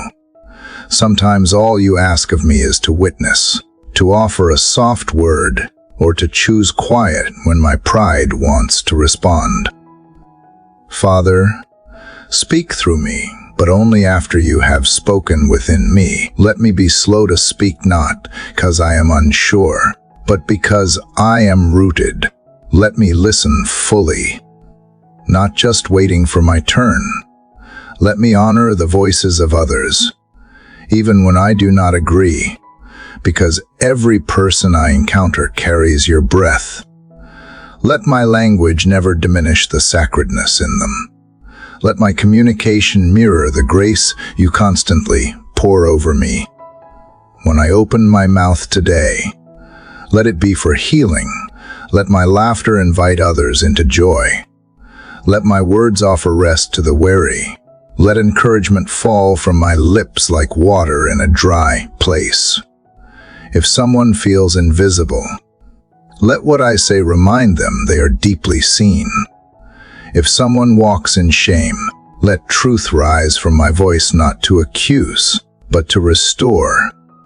If someone walks in arrogance, let me speak not with judgment, but with truth that invites reflection. And if I falter, which I know I will, help me be quick to confess it. Let humility season every conversation.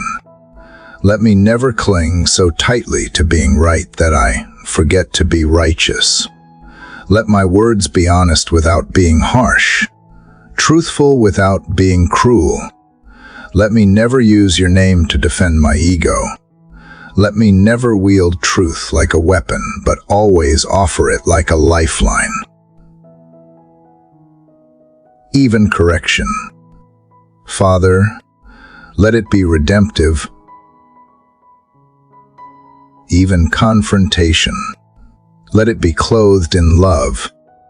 Teach me to be careful not only with what I say, but how I say it, because words are more than sounds. They are containers of spirit. They can wound or mend. They can divide or unite. They can linger far beyond the moment they are spoken. Let me use mine with reverence, like holding something fragile and holy in my hands. Let my speech carry your fragrance. Let my voice echo your tone. Let my words do what yours always do: create, restore, and give life. And when the silence comes, Father, help me not to rush past it. There are things only silence can teach me. There are comforts only quiet can bring.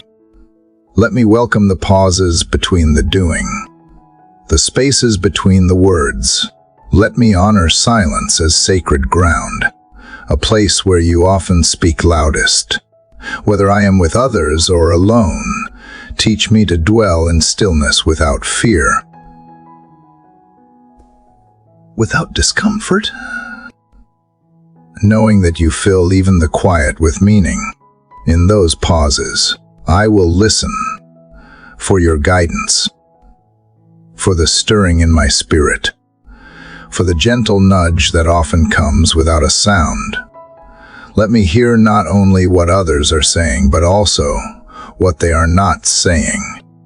Help me recognize pain hiding beneath politeness, weariness beneath the smiles, and when silence becomes uncomfortable, let me not flee it too quickly. Let me stay long enough to notice what you are revealing. Let me be brave enough to sit with discomfort if it leads to deeper truth. Let my voice today be a reflection of who I am becoming. Not just someone who speaks truth, but someone whose life makes truth believable. Not just someone who avoids harm, but someone who builds peace. Not just someone who stays silent out of fear, but someone who chooses quiet from wisdom. Whether I speak or stay silent, let it all be rooted in love. Let it be guided by grace. Let it be surrendered to you.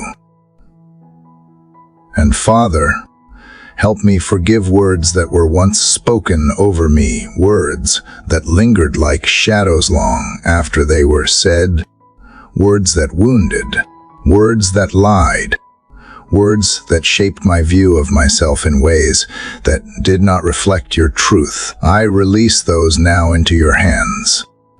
They no longer define me, only you do. Replace those echoes with your voice. Let your word be the loudest in my spirit. Let your truth rewrite every sentence that fear once wrote upon my soul. So as I walk into this day, I ask again, shape my words with truth. Let them rise from a heart purified by your mercy. Let them carry the weight of hope and the lightness of joy. Let them make space for others to breathe, and shape my silence with wisdom. Let it never be empty, but always filled with purpose. Let it point to you. Let it honor others. Let it bring rest to the noise of the world. This day, Father, is full of conversation waiting to happen, full of messages sent and meetings scheduled and unforeseen moments that call for grace. In all of them, let me not forget that my words are a gift, that my silence is a choice, that you are present in both. Let me use them well. And if by the end of this day, I have spoken words that helped even one soul feel less alone, more loved, more seen, then let that be my offering.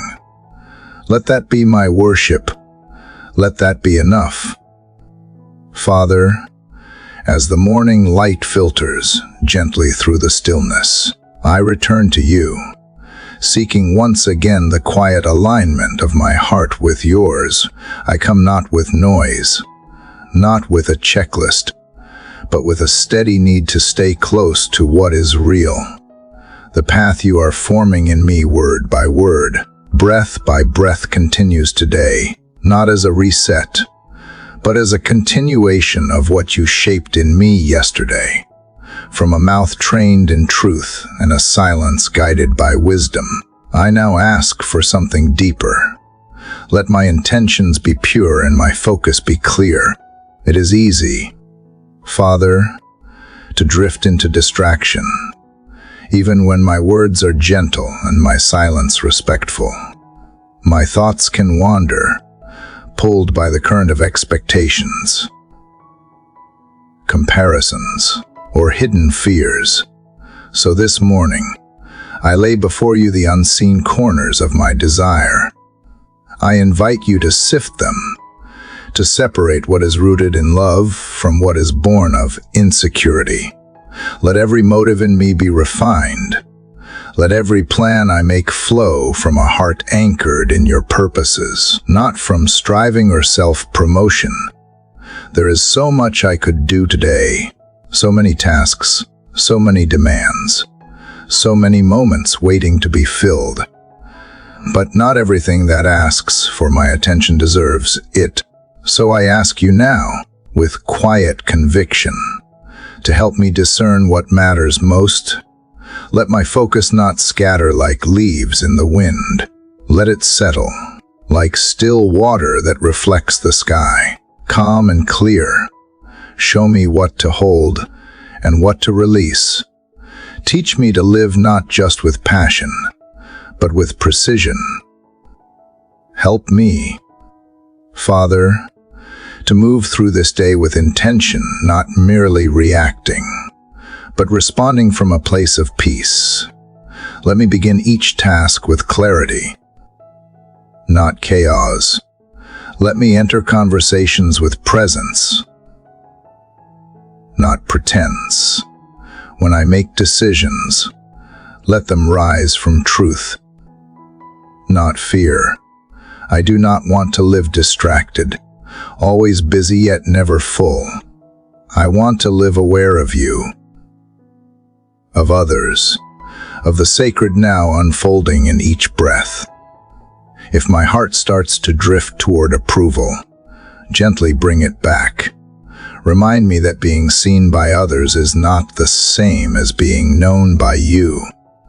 I do not need to perform, to achieve, to impress.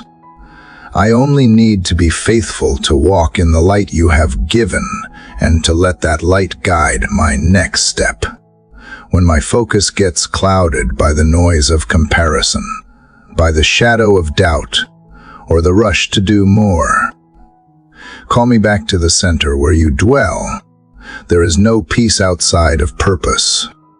There is no clarity apart from you. Father, shape my desires today. Let them not be vague or impulsive. Let them be sharp like arrows, pointed toward love, toward justice, toward peace. Let my work not be for recognition, but for redemption. Let my efforts be acts of worship, not of worry. Whether I am speaking or listening, creating or resting, give it all meaning that stretches beyond the visible. Let me live for what is eternal, even as I move through the temporal. When I feel pulled in many directions, remind me I am not called to do everything. I am called to do what you have placed in my hands. Let me be faithful with the small, steady in the mundane, focused even when the work feels thankless. Purify my reasons. Strip away the impulse to please everyone, to chase after praise, to justify my worth through what I produce. My value is not measured by output. It is secured by your love. Proven, already, unshakable and everlasting. In moments of silence between tasks, let me not reach for distraction. Let me breathe deeply, return to you. Remember why I began. When interruptions come, and they will, help me receive them with grace. Maybe they are not detours, but divine invitations. Let me focus not just on outcomes, but on how I move toward them. With kindness, with joy, with presence. I do not want to miss you in my pursuit of getting things done. Teach me to let go of what is not mine to carry. Free me from the need to control outcomes. Help me release what is beyond my reach. Let my hands hold only what you have given, and my heart desire only what draws me closer to you. When I start to overthink, help me return to trust. When I am overwhelmed, teach me to simplify. Let clarity become my compass and peace become my rhythm. Father, if I begin today with good intentions, protect them. Guard my heart from bitterness, from discouragement, from the slow erosion that comes when plans change or efforts go unnoticed. Remind me that you see all things, and that no act of love, however small, is ever wasted. Let me pour myself out not to be emptied, but to make room for more of you. Let focus not mean rigidity, but devotion. Let purity of heart not make me self-righteous, but humble and open. In everything I set my hands to do, let me ask, is this for love? Is this from peace? Does this reflect you? If the answer is yes, then let me move forward boldly. If the answer is no, give me the courage to step back. Let focus be my friend, not my master. Let it serve your will, not my ego. Let it bring depth, not pressure. Let it open my eyes to what truly matters, and help me release the rest without guilt. And when the day ends, let me not measure its success by how much I did, but by how fully I lived with clear focus, with pure intention, and with a heart that stayed aligned with yours. If I have spoken truth, offered grace, honored stillness, and walked steadily in love, then I have not failed. I have lived faithfully. I have walked with you. So here I am again, Father, in the early quiet, asking not just to be busy, but to be clear, not just to do more, but to love better, not just to run fast, but to walk true. Let my heart be single in its devotion. Let my mind be fixed on what is good. Let my focus be shaped by eternity, and my intentions purified by your hand. This is how I want to live, not scattered, but steady, not driven, but drawn, always drawn back to you, always beginning from love, always returning to peace. Father, the gentle hush of morning holds me in its quiet arms. I come again with this steady longing to walk in the light of your presence. What began in focus, in purity of heart, now turns toward the voice within me, the way I speak, the tone I carry, the atmosphere I create with every word that leaves my lips. Because what I say reveals what I believe, and what lingers behind my speech is the shape of my soul. So, Father, let my words be gentle and my spirit be still. I am learning that clarity without kindness can become cold. Truth without tenderness can wound more than it heals. And so while I ask for focus and direction, I also ask for softness, not weakness, but grace, a grace that listens before it speaks, a grace that does not rush to correct, but seeks to understand. Let this grace flow through my voice today. Let it fill the pauses, shape the syllables, soften the edges of my reactions. Let it become a melody of peace in a world so full of noise. Father, guard my tongue, not just from cruelty or carelessness, but from the subtle power of sharpness, those small stings that bruise unseen places.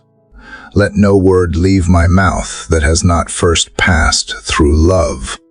If it does not build, if it does not bless, let me hold it back, even in silence. I can speak volumes.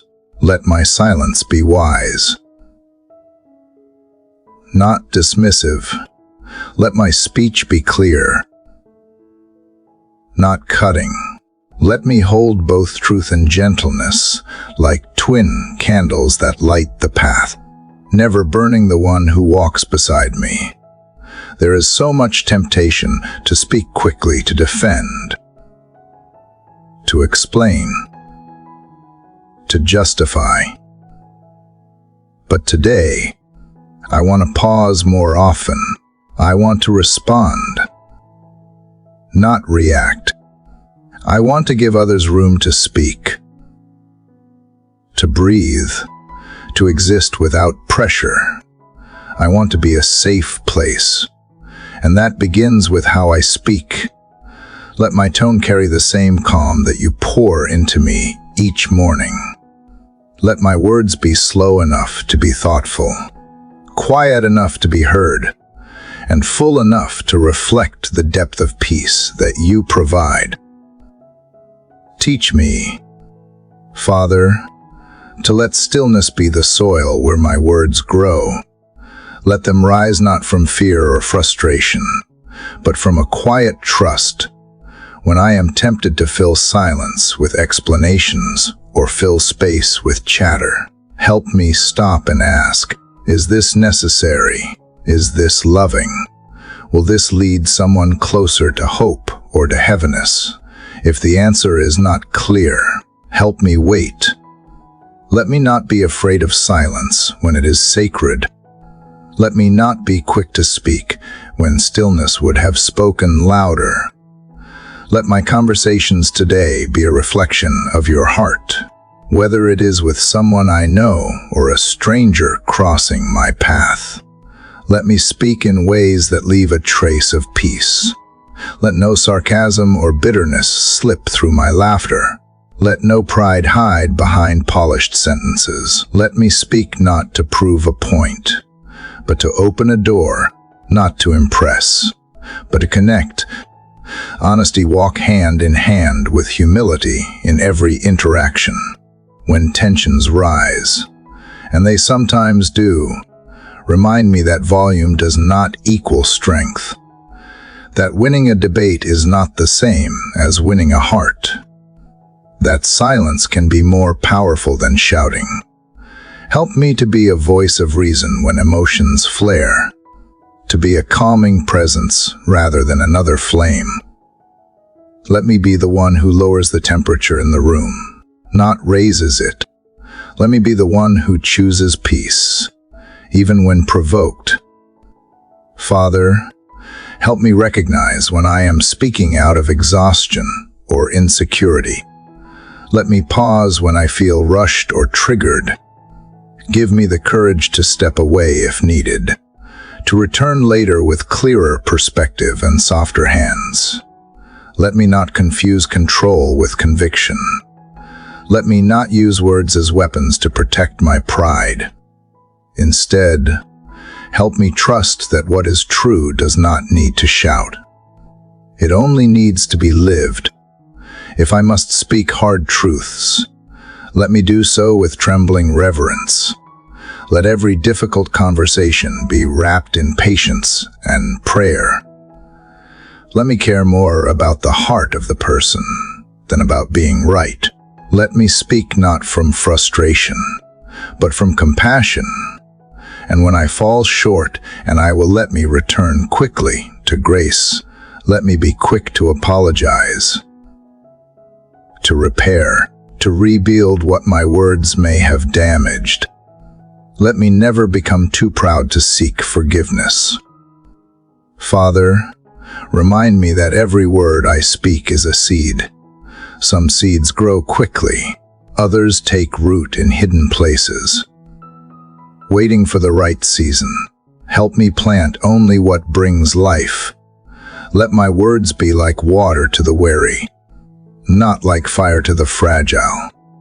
Let what I say create space for healing, not for harm. Let me speak blessings without even knowing their full reach. Let my speech be like sunlight through leaves, gentle, real, steady, and in the moments when no one else is around, when I am speaking only to myself in the quiet chambers of thought, let those words be kind too. Let me not curse myself with harshness or flood my mind with condemnation. Help me speak to myself the way you speak to me, with truth, yes, but also with compassion. Let me replace the inner critic with the inner comforter. Let me become fluent in grace. First inward, then outward, so as I walk into this day, Father, with all its meetings and moments, let my voice carry the fragrance of peace. Let those who hear me feel calmer, not more anxious. Let those who sit with me feel seen, not dismissed. Let those who walk away from our conversations feel valued, not corrected.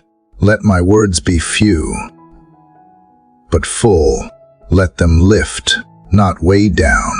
Let them echo long after I have gone, in ways I may never fully know. Let my speech not be shaped by the rush of culture, but by the rhythm of your presence. Let me speak slowly, deliberately, and always from love. Let me carry the stillness of this morning into every word I say.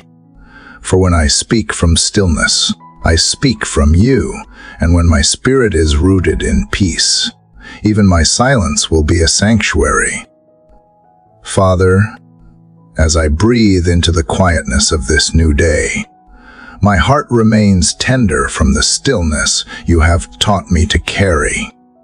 Just as I asked you yesterday to help me guard my words and let my voice be gentle, today I come with a deeper longing, not just to speak peace, but to bring peace wherever I go. Let me carry grace into every room. Let every step I take leave behind an imprint of kindness, humility, and your unmistakable presence. There are rooms, Father, that feel cold before I even enter them, places where tension lingers in the corners, where laughter is scarce and eyes avoid connection. If I am to walk into such spaces today, then let me bring warmth. Let me be like a sunrise breaking into a dark hallway, not forcing brightness, but gently persuading it. Let my countenance be calm, my spirit grounded, my presence quietly healing. Let grace speak before I do, and linger even after I have gone. Sometimes the atmosphere is changed not by words or deeds, but by posture, the way we listen, the way we notice, the way we sit without judgment. Father, help me to be fully present in the rooms I enter, not rushing through them as a task, but inhabiting them as sacred places where you are already at work. Let me notice what needs noticing. Let me ask questions that invite hearts to unfold. Let me respond in ways that build trust and not distance. Let grace be the garment I wear, not just for show, but because I need its covering too. There are places, Father, where my presence might not be celebrated or even welcomed, in those moments, let me not shrink, nor let pride rise up in defense. Instead, help me to carry quiet confidence, the kind that comes not from being right, but from being yours. Let me be anchored in the knowledge that I do not walk alone. Let me not be swayed by coldness or approval. Let me enter not to impress, but to uplift. Let every movement of mine carry the fragrance of grace, the kind that surprises and disarms. And in familiar spaces, the kitchen, the office, the waiting room, the hallway, I ask for the same awareness. Let me not overlook the ordinary. Let me not assume that grace is only needed in crisis. Even the most casual exchanges can hold deep power. A kind glance, a gentle response, a quiet pause before reacting. These are the holy seeds of healing that often go unseen. Help me to plant them freely, trusting that you will make them grow where and when they are most needed. Father, remind me that grace does not require perfection. It does not demand applause. It is not a performance or a mask. It is an overflow of being with you when I feel weak. Let me lean more deeply into that truth. Grace is not something I must manufacture, but something I receive and reflect. So when I run dry, let me return to the well of your presence. Let me be filled again, not so I can hoard it, but so I can carry it into meetings, into conversations, into spaces where grace feels unfamiliar. There will be moments when I am tested, when impatience presses in, when misunderstanding clouds connection, when old wounds threaten to speak louder than wisdom. In those moments, Father, steady me. Let grace rise up within me before any defense can form. Let me step back before stepping in. Let me choose love, even when it feels undeserved. Especially then, because grace is most beautiful when it is least expected, most powerful when given without condition. If I encounter someone today who is angry, anxious, or hardened by life's burdens, let me not meet them with equal weight.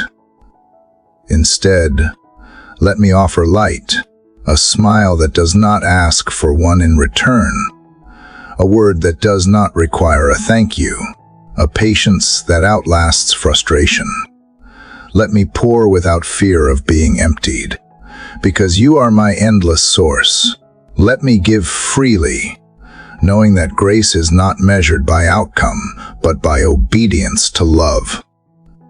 Father, let me remember that grace does not always look soft. Sometimes it looks like boundaries. Sometimes it looks like a quiet no or a gentle confrontation. Let me not confuse peacekeeping with peacemaking. The former avoids, the latter heals. Help me be brave enough to carry grace even into conflict, knowing that grace does not erase truth, it enhances with mercy. Let me speak with clarity and love. Even when the words are hard, let my courage be kind. When I am alone, let me still carry grace in the spaces where no one sees. When the day slows or the night stretches, let my thoughts be filled with gentleness. Let me be tender with myself, patient with my progress, forgiving of my failures. Let grace wash through the inner places, refreshing what is tired, healing what is bruised, restoring what has been hardened. Let the grace I extend to others begin within me, not as indulgence, but as recognition of my humanity and your compassion. And Father, When I reflect at the end of this day, let me not measure success by what I accomplished or how I was received, but by whether I loved well. Did I leave behind peace where there was tension? Did I lift someone's spirit without them asking? Did I show up with presence, not just performance? Let grace be the lens I look through as I remember, and the balm I apply where I missed the mark. Let tomorrow begin again with the same invitation, to carry you into the world. So in every hallway and handshake, in every glance and gesture, in every spoken word and unspoken kindness, let me carry grace, not as a weight, but as a wing. Let me walk lightly, not because the world is light, because I have placed my heaviness in your hands. Let me move with intention, not rushing from task to task, but lingering where love is needed. Let me bring color into gray spaces, not by force but by faithful presence. Grace is not loud, but it is unmistakable. It does not need credit, yet it transforms. It may go unnoticed by the world, but it never goes unseen by you. And that is enough for me. Let every space I enter today become brighter, not because of who I am, but because of who you are in me. Father, here I am again, beneath the quiet hush of morning, where the sky begins to stir with light and the world slowly inhales its first breath. This moment feels tender, as though the whole day is waiting, listening for what will unfold. And in the stillness, I know you are near, closer than breath, more faithful than the rising sun. You have carried me through every word, every longing, every whispered plea. And now, as this final chapter of our morning journey unfolds, I do not want to rush. I want to linger here a little longer, to let this quiet communion stretch just a moment more. Through every chapter, you have softened what was hard in me, lifted what was weary, and restored what was hidden. You have brought to the surface parts of me I did not know were longing to be seen, and in that unveiling, you held me steady. With every breath, I have drawn closer to your heart, not by effort but by grace, not through striving but surrender. And here, in this sacred rhythm of morning prayer, I see how faith grows not in grand moments, but in simple, daily choosing to come, to trust, to open, to speak, to listen.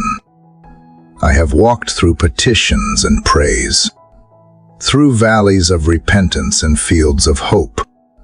I have asked for guidance and received direction, begged for strength and found it in unexpected places. There were mornings I came burdened, unsure if my voice would carry past the ceiling. Yet you met me there, and there were days when peace slipped in like a hush, settling me before the first word even formed. This journey was never about perfect prayer, but about presence, yours and mine. Intertwining, undivided.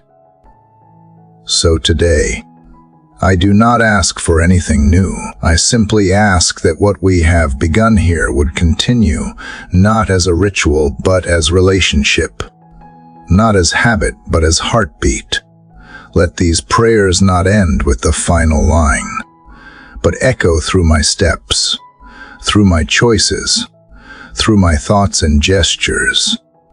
Let what has been planted grow quietly beneath the surface, watered by trust, nurtured by stillness, reaching for light.